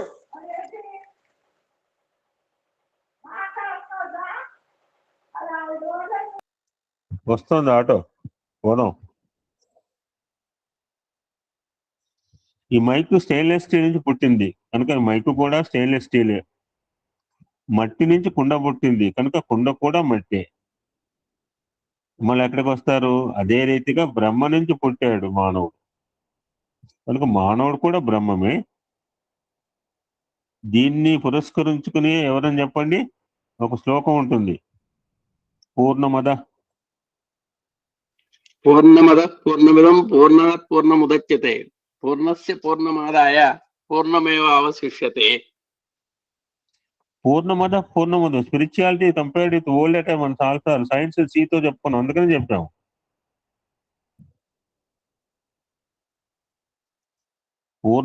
పూర్ణమిదం అనేది వేదము. అది పూర్ణమే, ఇది పూర్ణం. పూర్ణమూరులు కాదు, పూర్ణమూరు కూడా గుంటగానే చేస్తారు. కనుక నీవు పూర్ణస్వరూపుడవు. ఇదివరకు పూర్ణాలు తినేవాళ్ళు, ఇప్పుడు పూర్ణాలు ఎప్పుడు తింటలేదని బాబు. పెళ్లిళ్ళు వేసినా బయట పడేస్తున్నాడు. పరిపూర్ణం అంటే మానవుని నైజం ఎలా మారిపోయిందో చూడండి, హ్యూమన్ టెండెన్సీ. పరిపూర్ణమైన జీవితాన్ని గడపాలి నీవు. మానవత్వంలో ఎంతో విచిత్రమైన శక్తి ఉన్నది. నేనే అనుకున్నాం భగవంతుడు సృష్టి మహా విచిత్రం. ఎన్ని రకరకాల సీతాకోచిలుకలు ఎవడు పెళ్లి చేస్తాడని బాబు. మన హస్తరేఖలు చూడండి, ఇక్కడ 48 మంది ఉన్నాయి. ఎవరికైనా ఈక్వల్ గా ఉంటే హస్తరేఖలు ఎవడు డిజైన్ చేస్తాడండి? ఒకడికి కుడి చేయకు మన ఎడం చేయ కూడా హస్తరేఖలు కలగకుండా. ఎంత కష్టం అంటే క్రియేషన్. ఇప్పుడు చెప్పండి, సృష్టికారు ఏం చెప్పండి, ఒకడికొకటి పోలిక లేకుండా అండి. ఏదో అంటుంటాడు వీడు అయ్య పోలిక వీడు అమ్మ పోలిక అని చెప్పి.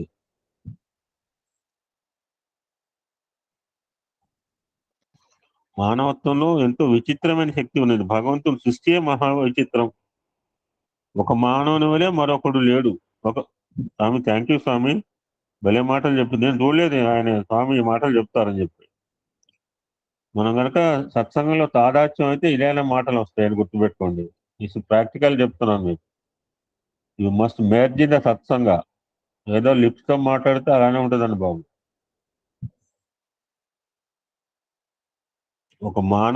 ఒక వేలి ముద్ద వలె మరొక వేలి ముద్ద లేదు. అంతా విచిత్రంగా ఉంటున్నది. భగవంతుని సృష్టి ఒక మౌలుతో చేసేది కాదు, లేక ఒక రబ్బర్ స్టాంప్ తో చేసేది కాదు. ఇది క్షణ క్షణమునకు మారేటటువంటిది. విభిన్నమైన రూపనామాలను ధరించేటటువంటిది.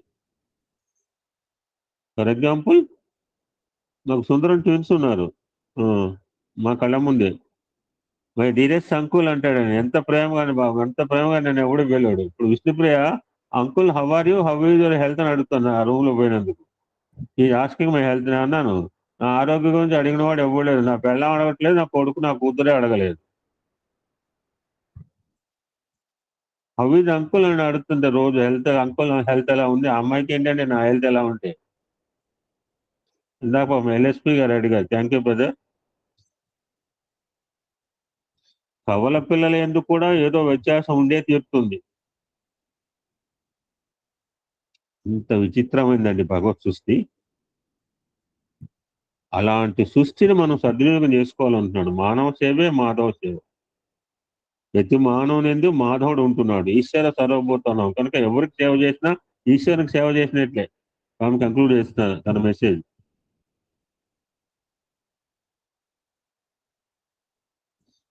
ఈ హృదయంలో భగవంతుడు తప్ప మరొకడు ఉండకూడదు. నిన్న రమణ మహర్షి కొటేషన్ ఒకటి పెట్టానండి. ఎవరైనా చెప్పండి. రమణ మహర్షి కొటేషన్ ఒకటి పెట్టాను. ఎనీబడి?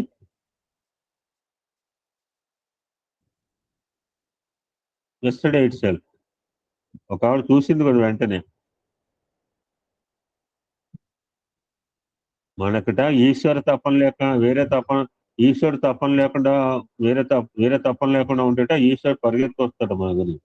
రమణ మహర్షి కొటేషన్. ఆయన నుంచి ఆయన పరిగెత్తుకొస్తాడట.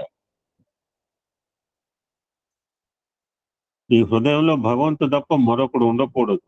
భార్యాభర్తల మధ్య, తల్లి బిడ్డల మధ్య, అన్నదమ్ముల మధ్య ఉండేది దేహ సంబంధమే కానీ హృదయ సంబంధం కాదు.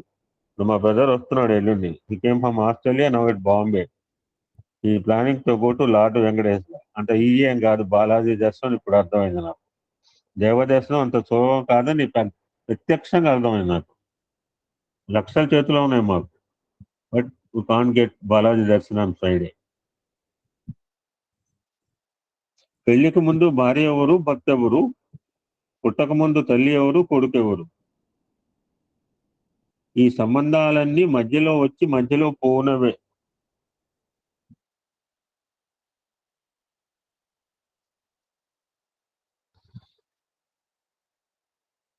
ఇవన్నీ కదిలిపోయే మేఘాలే. కానీ నీవు పుట్టక ముందు, పుట్టిన తర్వాత, మరణించిన తర్వాత కూడా నీ వెంట దేవుడు ఉంటున్నాడు. అతడు సర్వవ్యాపి.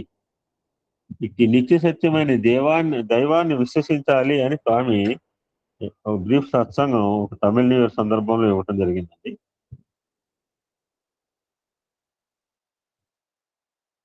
We can see one more Kerala New Year satsanga. That we can complete.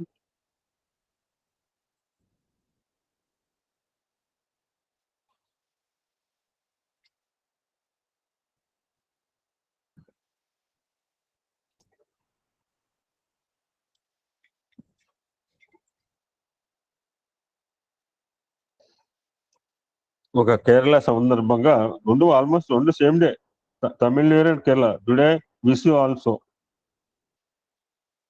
ఆ రోజు ఏం చెప్పారో తెలుసుకొని యూ కెన్ కంక్లూడ్ అండి.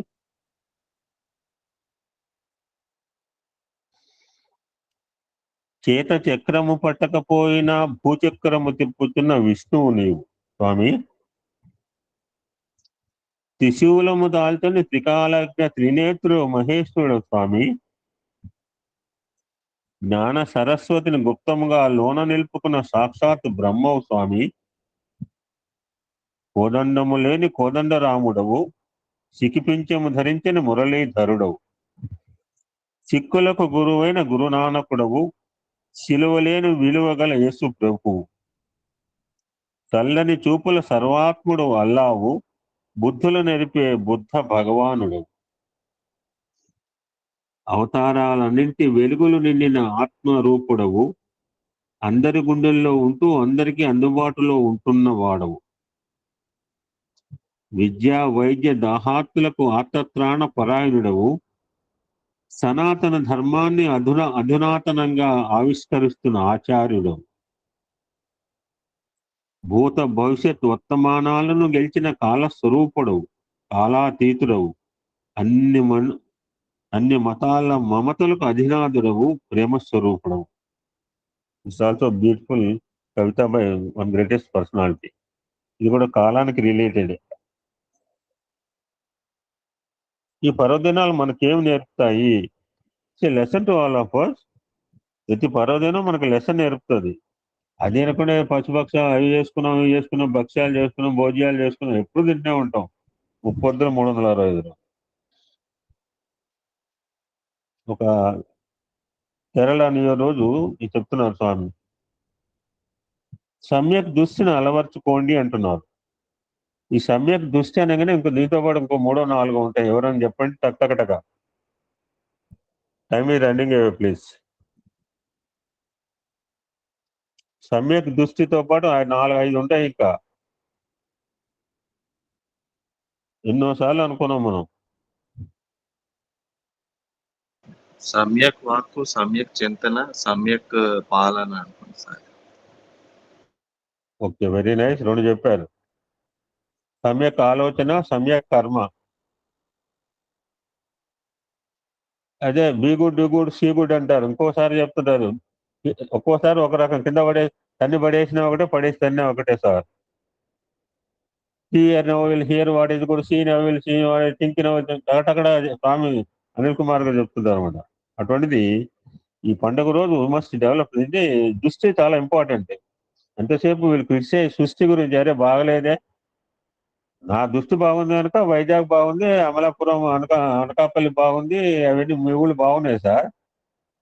నా దృష్టి ఖరాబ్ ఉంటే మీరు బాగుండేవి కాదు, మీ ఊళ్ళు బాగుండేవి కాదు. దట్స్ వై దృష్టిని అలవర్చుకోండి. వెరీ వైటల్ అనమాట. మైండ్ లో పీకుతుంది అనమాట. లోపల అనుమానం చెప్పిన మానవుడు అంటే అనుమానాలు. పోయిన ఆదివారం తగులుకుంది జలుబు, ఎవరో పక్కన కూర్చున్నారా, నాకు మైండ్ లో ఒకటి రాంగ్ ఇంప్రింట్ అయింది. నా జలుబుకు పక్కన ఆవిడ ఏం చేస్తుంది అని ఇవాళ భజన పోట్ల ఆన్లైన్ భజన సాయంత్రం రెడీ తమిళ న్యూ ఇయర్ సందర్భంగా. ప్రేమ స్వరూపులారా, మానవుడు ఆత్మజ్ఞాన నిమిత్తమై అనేక సాధనలు తలుపుతున్నాడు. మంచిదేనండి ఈ మాట? మంచిదే అంటారా? మానవుడు ఆత్మజ్ఞాన నిమిత్తమై అనేక సాధనలు తలుపుతున్నాడు, ఒప్పుకుంటారా? మీరు ఒప్పుకోకపోతే యూఆర్ పర్ఫెక్ట్ రైట్. ఒప్పుకోకూడదు. Very good. ఇదే పెద్ద అజ్ఞానం అని చెప్పవచ్చు.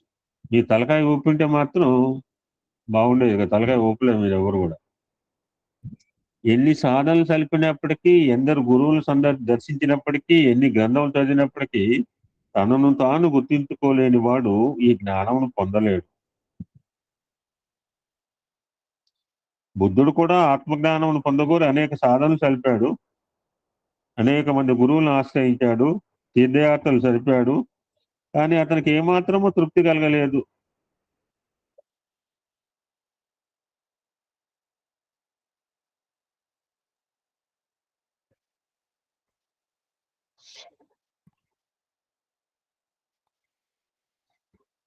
ఎందుకంటే బాహ్యమైన సాధనలన్నీ నెగిటివ్తో చేరను.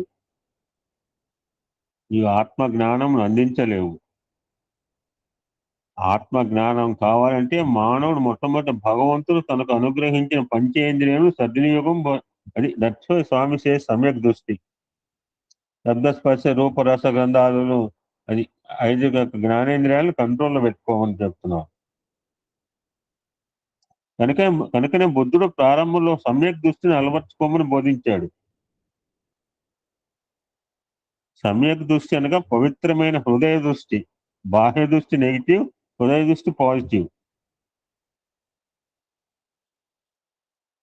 ఇట్టి హృదయ సంబంధమైన సమ్యక్ దృష్టియే కనుక లేకపోతే మానవులు చేసే సాధనలన్నీ నిరుపయోగమైపోతాయి అంటున్నారు స్వామి. గురు శిష్య రిలేషన్ చెప్పినప్పుడు water and tank and tap అని చెప్తుంటాం మనం. ట్యాంక్ లో ఎటువంటి నీరు ఉంటుందో ట్యాప్ లో కూడా అదే నీరు వస్తుంది. మాకు నల్లాలో నీళ్ళు నల్లగా వస్తున్నాయి, సరిగా లేదు మాకు మెయింటైన్ చెప్పు. నల్లా నీళ్ళు నల్లగా భయం వేస్తుంది మాకు. హృదయమే ట్యాంకు, ఇంద్రియాలు ట్యాప్స్. కనుక ఇంద్రియాలు పవిత్రంగా ఉండాలంటే హృదయం pure thought from A pure heart, ఒక పవిత్రమైన హృదయంలోంచి పవిత్రమైన భావన మాత్రమే వస్తాయి. క్షీరసాగరం నుంచి క్షీరమే వస్తుంది, క్షారసాగరం నుంచి క్షారం వస్తుంది. కనుక ఇంద్రియాలు పవిత్రంగా ఉండాలంటే హృదయంలో పవిత్రమైన భావాలు ఉండాలి. సంకల్పకార్య సిద్ధివతం చెప్తున్నాడు. బుర్రలో 1,00,000 కోరికలు అవన్నీ తీరితే ఎట్లాంటి బాబు, అన్ని తీరకూడదు. అన్ని తీరితే చివరికి మనం మింగేస్తుంది. కాస్త విశ్రాంతిగా ఉంటే బాగుండు, ఎవరైనా బాగుంటే బాగుండు, ఒక బెడ్ వేస్తే బాగుండు, ఇంత అన్నం పెడితే బాగుండు, కాలు పిసికితే బాగుండు, పీక పిసికితే బాగుండు, పిసికేది. Where end our desires. దీనికే సమ్యక్ దృష్టి అత్యవసరం. రోడ్డు మీద నడిచేటప్పుడు నీవు నడిచే దారిని చూసుకుంటూ నడవాలి, కానీ కాకి వెళ్ళి ఊరికే అటు ఇటు చూడకూడదు. వారిని వీరిని వాల్ పోస్టర్లు చూసుకుంటూ నడిచావంటే ప్రమాదాలు గురి అవుతాయి. చెప్పాను కదా, మీ ఇంటర్మీడియట్ చదువుకునేప్పుడు ఆ గుణదల కాలేజీలో రోడ్డు పక్కన అందులో సినిమాలు క్రేజ్. ఇప్పుడు వాల్ పోస్టర్లు ఎక్కడ కనపట్లేదు. ఆ రోజంటే వాల్ పోస్టర్లు కటౌట్లు బాగుండేవి 70లో, 75, 70. అలా మరీ ఆగి చూసుకుంటూ పోయేవాళ్ళం. నడిచేవాడు కాదు, స్కూటర్ మీద పోయేవాడు కూడా ఆపుతాడు. నాయక వాల్ పోస్టు లేదా కృష్ణ వాల్ పోస్టు. రోడ్డు మీద నడిచే వారందరినీ చూడటానికి కాదు భగవంతుని కన్నులు ఇచ్చినది. ఏదైనా మంచి విషయాలపైన మాత్రమే దృష్టి పెట్టు. అనేక మంది ధ్యానం చేస్తున్నామంటారు. మళ్ళా స్వామి నేను అక్కడికే వచ్చాను. అసలు ధ్యానం అంటే ఏమిటి? ఒక్క దైవత్వం పైన మాత్రమే దృష్టి పెట్టడం.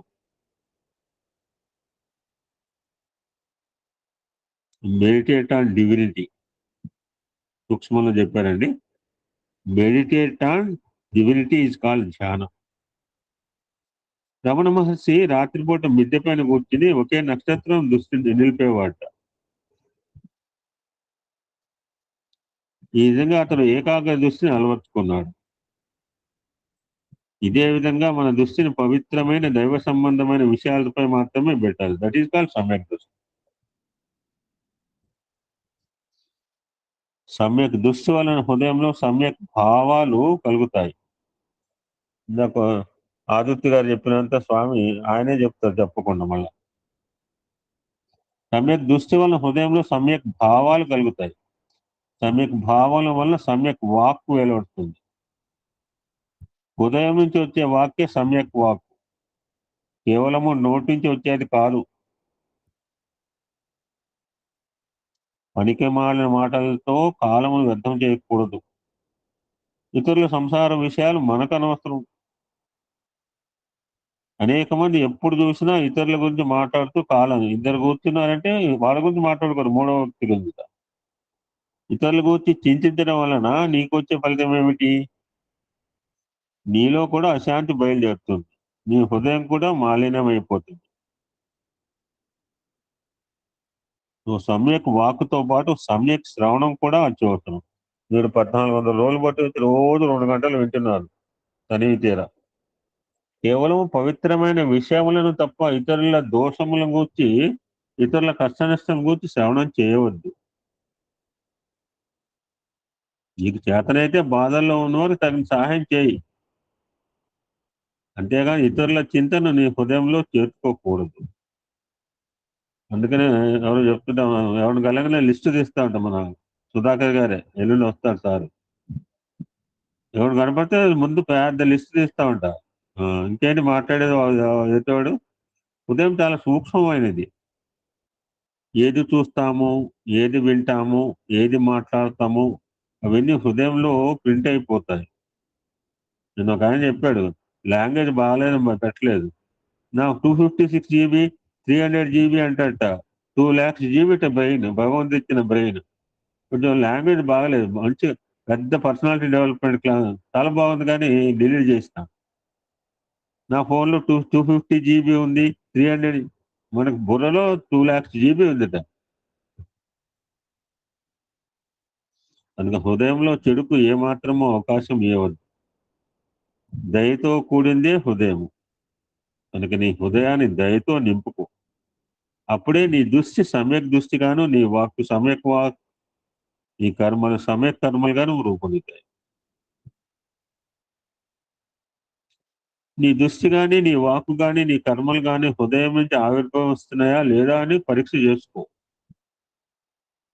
ఇదే ఆధ్యాత్మిక పరిశోధన. ఆరాధన ఏం చెప్పి ఒక లిస్ట్ పెట్టి టిక్కులు పెట్టుకోండి అంటే, బయట టిక్కులు కాదు, లోపల టిక్కులు పెట్టుకోవాలి. బుద్ధుడు దేహాన్ని వదిలే సమయంలో అతను, స్వామి చెప్పేదేమో తమిళ్ న్యూ ఇయర్, బుద్ధుడు గురించి చెప్తున్నాడు చూడండి. ఎందుకు చెప్పాడంటే ఆయన ఇష్టం, మన ఇష్టం కాదు. ఏదో ఉంటుంది, రీజన్ లేకుండా ఉంటుందా? బుద్ధుడు దేహాన్ని వదిలే సమయంలో అతని పినితల కుమారుడైన, పినితల కుమారుడు పేరు ఎవరైనా చెప్పగలరా? కాల్లో లేదు మనం ముచ్చరించి. చెప్పనా? ఆనందుడు దుఃఖిస్తున్నాడు. బుద్ధుడు అతని దగ్గర పిలిచి, ఆనంద, ఇది నువ్వు దుఃఖించవలసిన సమయం కాదు. నేను నిర్వాణానికి అత్యంత సమీపంలో ఉన్నాను. నీవు కూడా ఇట్టి నిర్మాణానికి సమీపుడు కమ్ము అని బోధించాడు. లోకంలో మరణించిన వారిని చూసి బతికున్న వారు దుఃఖిస్తారు, కానీ ఈనాడు దుఃఖించిన వారు కూడా రేపు మరణించవచ్చు. ఎప్పుడైతే పుట్టుక ఉన్నదో అప్పుడు చావు కూడా. డిఓబి, మా సార్ కోటేశ్వరరావు గారు, డిఓబి ఉన్నప్పుడు డిఓడి ఉంటుంది, డిఓఏ ఉన్నప్పుడు డిఓఏ ఉన్నప్పుడు డిఓఆర్ ఉంటుంది, డేట్ ఆఫ్ అపాయింట్మెంట్ ఉన్నప్పుడు డేట్ ఆఫ్ రిటైర్మెంట్ ఉంటే ఏమైంది? ఉండకూడదా? అపాయింట్మెంట్ అయితే కావాలి, రిటైర్మెంట్ వద్దా? మన వెనకాల ఎంతో మంది ఉన్నారు పాపం ఉద్యోగాలు.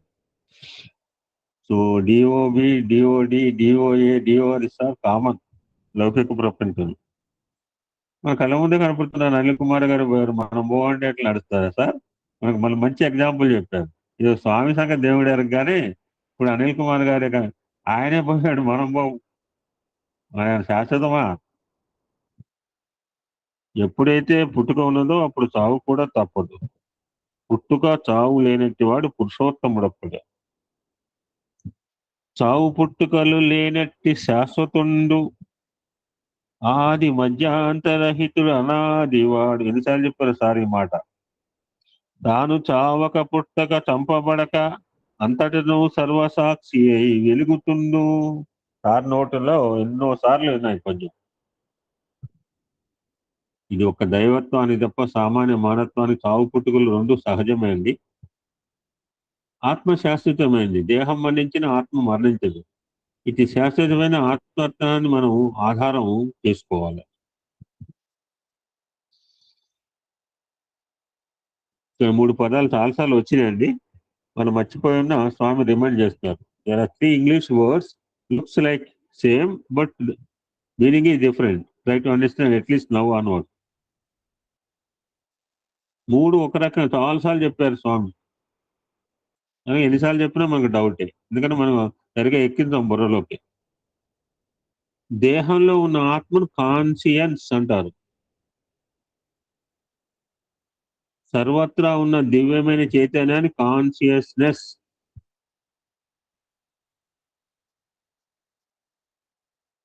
మన పంచేంద్రియాలను పవిత్రం గావించుకున్నప్పుడే కాన్షియన్స్ అనేది కాన్షియస్నెస్ లో నేను బెలూన్లో గాలి సర్వత్రా గాలిలో కలిసిపోవడం. మనలో ఉన్న కాన్షియన్స్, చుట్టూతా ఉన్న చైతన్యం, అవేర్నెస్, చుట్టూతా ప్రపంచవ్యాప్తంగా కాన్షియస్నెస్. ఇంకో పదంగా చెప్తారు స్వామి మంచివాడు, చాలా మంచివాడు స్వామి. ఇంకో పదం కూడా ఉంది కానీ మనని కన్ఫ్యూజ్ చేయదలుచుకోలేదు. ఇక్కడ ఉండే చెప్పారు కాన్షియన్స్, కాన్షియస్నెస్. ప్రత్యక్షగాను పరోక్షగానే ఉంటే ఇంకా 4 యాడ్ చేసి చెప్తాడు ఒక ఆయన చెప్పమంటే. స్వామి అన్ని రెండుతో వదిలేశాడు. ఇంకోటి కదా రెండు కన్ఫ్యూజ్ చేయదలుచుకోలేదు. బెలూన్లో గాలి, చుట్టూతో గాలి. ఇప్పుడు అంతకంటే ఈజీ ఎక్కడ ఉంటుందని బాబు. ఇదే బుద్ధుడు చేసిన సాధన. తన ఇంద్రియాలను అరికొట్టుకొని వాటిని పవిత్రమైన మార్గంలో ప్రవేశపెట్టాడు. తద్వారా అతని హృదయం పవిత్రమైపోయింది. హృదయం పవిత్రం కాగానే నిర్వాణం పొందాడు. పంచేంద్రియాలు పవిత్రంగా లేకపోతే జపములు, ధ్యానములు, యజ్ఞములు ఎన్ని చేసినప్పటికీ అన్ని వ్యర్థమైపోతాయి.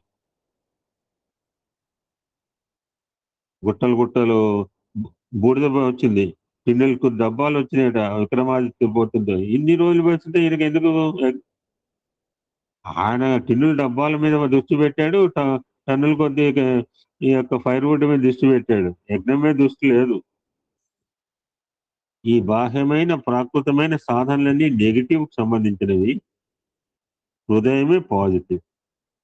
మీరు గుట్టలు గుట్టలు పూలు చేస్తే ఐ వాంట్ యాక్సెప్ట్ అన్నారు సత్యసాయి. ఒక్క హృదయ కమలం ఇవ్వండి చాలు అన్నారు. I want your lotus of heart. దాని ఆధారం చేసుకుని జపములు, తపములు, యజ్ఞములు, మునోగుణి సత్కర్మలే కానీ మోక్షానికి మార్గములు కావు. గుడ్ యాక్షన్స్, మంచి పనులు. మోక్షానికి ప్రధానమైనది ఒక్క హృదయం మాత్రమే. కనుక మన హృదయంలో విశాలమైన ప్రేమను పెంచుకోవాలి. Expansion of love, not contraction of love. ఒక ఎగ్జాంపుల్తో we can conclude our session అండి. ఒకనాటి రాత్రి మాణిక్య వాచకర్ బజార్లో నడుస్తూ వెళ్తుండగా కుంభవృష్టి ప్రారంభమైంది. అతనికి ఒక చిన్న ఇల్లు కనిపించింది. ఆ ఇంటివాడు వరండాను ఖాళీగా వదిలిపెట్టి తలుపులు వేసుకున్నాడు. ఆ వరండాలో ఒక్క మనిషి పడుకోవడానికి, ఇది మనం చాలాసార్లు ప్రస్తావించుకున్నాం ఎగ్జాంపుల్, బ్యూటిఫుల్ ఎగ్జాంపుల్. మాణిక్య వాచకర్ అండి, పేరు గుర్తుపెట్టుకోండి. పేరు చెప్పకుండా చాలా మంది కథ చెప్పారు. ఇది ఆ వరండాలో ఒక్క మనిషికి పడుకోవడానికి సరిపోయేంత స్థలం మాత్రమే ఉన్నది. మాణిక్య వాచకర్ అందులో ప్రవేశించి కాలు చాపుకొని పడుకున్నాడు హాయిగా. ఇంతలో ఒక వ్యక్తి వర్షంలో దడుచుకుంటూ అటువైపుగా వచ్చాడు. వెంటనే మాణిక్య వాచకర్, సోదరా, ఈ వరండాలకు వచ్చి తలదాచుకో అని ఆహ్వానించాడు. అయ్యా, ఈ వరండాలో నీకు తప్ప మరొక చోటు లేదే అన్నాడు ఆ వ్యక్తి. లేకేమి, నేను పడుకున్న స్థలంలో మనం ఇరువురం కూర్చోవచ్చు. బెర్తలు ఉంటాయి రైల్లో, గుర్తుకు పెట్టుకోండి, పైన కూడా ఎక్కి కూర్చుంటారు అన్నాడు మాణిక్య వాచకర్. ఆ వ్యక్తి కృతజ్ఞతలు తెలుపుకుని వరండాలకు వచ్చాడు. మరికొంతసేపటికి మరొక వ్యక్తి వర్షంలో తడుచుకుంటూ రావడం చూసి, సోదరా, నీవు కూడా ఈ వరండాలకు రా అన్నాడు మాణిక్య వాచకర్. ఆ వ్యక్తి, అయ్యా, మీ ఇద్దరు కూర్చోవడానికే చోటు కావటం లేదు, ఇంకా నేనెట్లా కూర్చునేది అన్నాడు. పర్వాలేదు, మేమిద్దరం కూర్చున్న స్థలంలో మనం ముగ్గురం కలిసి ఇది రైల్వే సీట్ పంచుకోవటం అండి. కొన్ని ట్రైన్స్ లో అయితే మనం నుంచున్నా ఎవడో జరగడం కూడా కాదు. అంటే వాళ్ళకి జాలి దయ ఉండేందుకు వాళ్ళు ఢిల్లీ ఎక్కడికో పోవాల్సి వస్తుంది. వాళ్ళకి జాలి దయ ఉంటే వాడెట్లా? చూసారా అతని హృదయం ఎంత విశాలమైనదో. నేను ఒక్కని పడుకోవడానికి సరిపోయేంత స్థలం ఉంది చాలు అనే సంకుచిత భావానికి అతడు తానీయక తాను నిలబడి మరొక ఇద్దరికి అందులో చోటిచ్చాడు. పరోపకారాయ పుణ్యాయ పాపాయ పరపీడనం. భగవంతుడు మనకు శరీరం ఇచ్చింది ఎందుకోసం? శరీర మాధ్యం కలు ధర్మ సాధనం. మరి శరీరాన్ని ధర్మాచరణలో ప్రవేశపెట్టాలి. ప్రేమస్వరూపులారా, ఎన్నో కొత్త సంవత్సరాలు వచ్చాయి పోయాయి, కానీ మీ హృదయాలు ఏమైనా మారినాయా? ఏమీ లేదు, ఉన్న స్థాయిలోనే ఉన్నాయి. కొత్త సంవత్సరం వచ్చేది మనం తీపి చేసుకొని తినాలని కాదు. తీపి చేసుకుని తినాలంటే కొత్త సంవత్సరాలు రానక్కర్లేదు కదా. ప్రతి కొత్త సంవత్సరంలోనూ హృదయాన్ని పవిత్రంగా మార్చుకుంటూ పోవాలి. నిద్ర నుండి లేచి మరి నిద్రపోయేదాకా పుట్టకై హద్దును పద్దు లేక వ్యయముందక చేయుచు జీవితంబు నీ విద్యల ధారపోసి అరవింద దళాక్షను విస్మరించి ఏ పెద్ద సుఖంబు వదితువో ప్రీతిగా యోచన చేయి మానవ. పొద్దున్న దగ్గర లేచిన దగ్గర యొక్క పొట్ట గురించి ఆలోచన.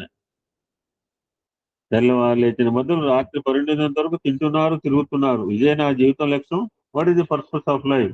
కానా పీనా సోనా మరణ ఇదేనా? కాదు కాదు. మీరు వచ్చిన పని వేరే ఉన్నది. మీ ఇంద్రియాలను అరికట్టుకోండి, వాటిని పవిత్ర మార్గంలో ప్రవేశపెట్టండి. అందుకోసమే భగవంతుడు మీకు ఇంద్రియాలను ఇచ్చారు. మీరు నేను మనిషిని అనుకోవటం అర్ధ సత్యం.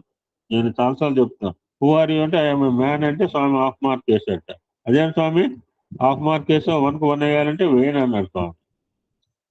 ఐఎమ్ మ్యాన్ పక్కన కామెంట్ ఐఎమ్ నాట్ యానిమల్. నేను పశువును కాదు, నేను మనిషిని, పశువును కాను. ఇది పూర్ణ సత్యం. ఈనాడు మీరు నేను మనిషిని అనుకుంటున్నారు కానీ పశువులు చేసే పనులు చేస్తున్నారు. నేను మనిషిని అని మాత్రమే కాకుండా నేను పశువును కాదు అని గుర్తుంచుకోండి. అప్పుడు చెడ్డభావాలు మీలో ప్రవేశించవు. చెడ్డ కర్మలు మీరు దూరంగా ఉంటారు. ఈ ప్రపంచం అంటే ఒక కర్మక్షేత్రం. క్షేత్ర యోగులు అని చెప్పారు మన ఒక మహనీయుడు. ఈ కర్మక్షేత్రానికి మీరు యాత్రికులుగా వచ్చారు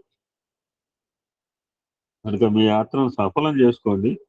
దాని నిమిత్తమే సమ్యక్ దృష్టిని, సమ్యక్ భావములను, సమ్యక్ వాక్కును, సమ్యక్ శ్రవణమును, సమ్యక్ కర్మలను అభివృద్ధిపరచుకోండి. ఇదే నాకు ఆశీస్సులని స్వామి వారి యొక్క సత్సంగాన్ని ముగించారండి. ఒక కేరళైట్స్ సందర్భంగా. ఓం శాంతి శాంతి శాంతి. సమస్త లోకా సుఖినో భవంతు. లోకా సమస్త సుఖినో భవంతు. ఓం శాంతి శాంతి శాంతి.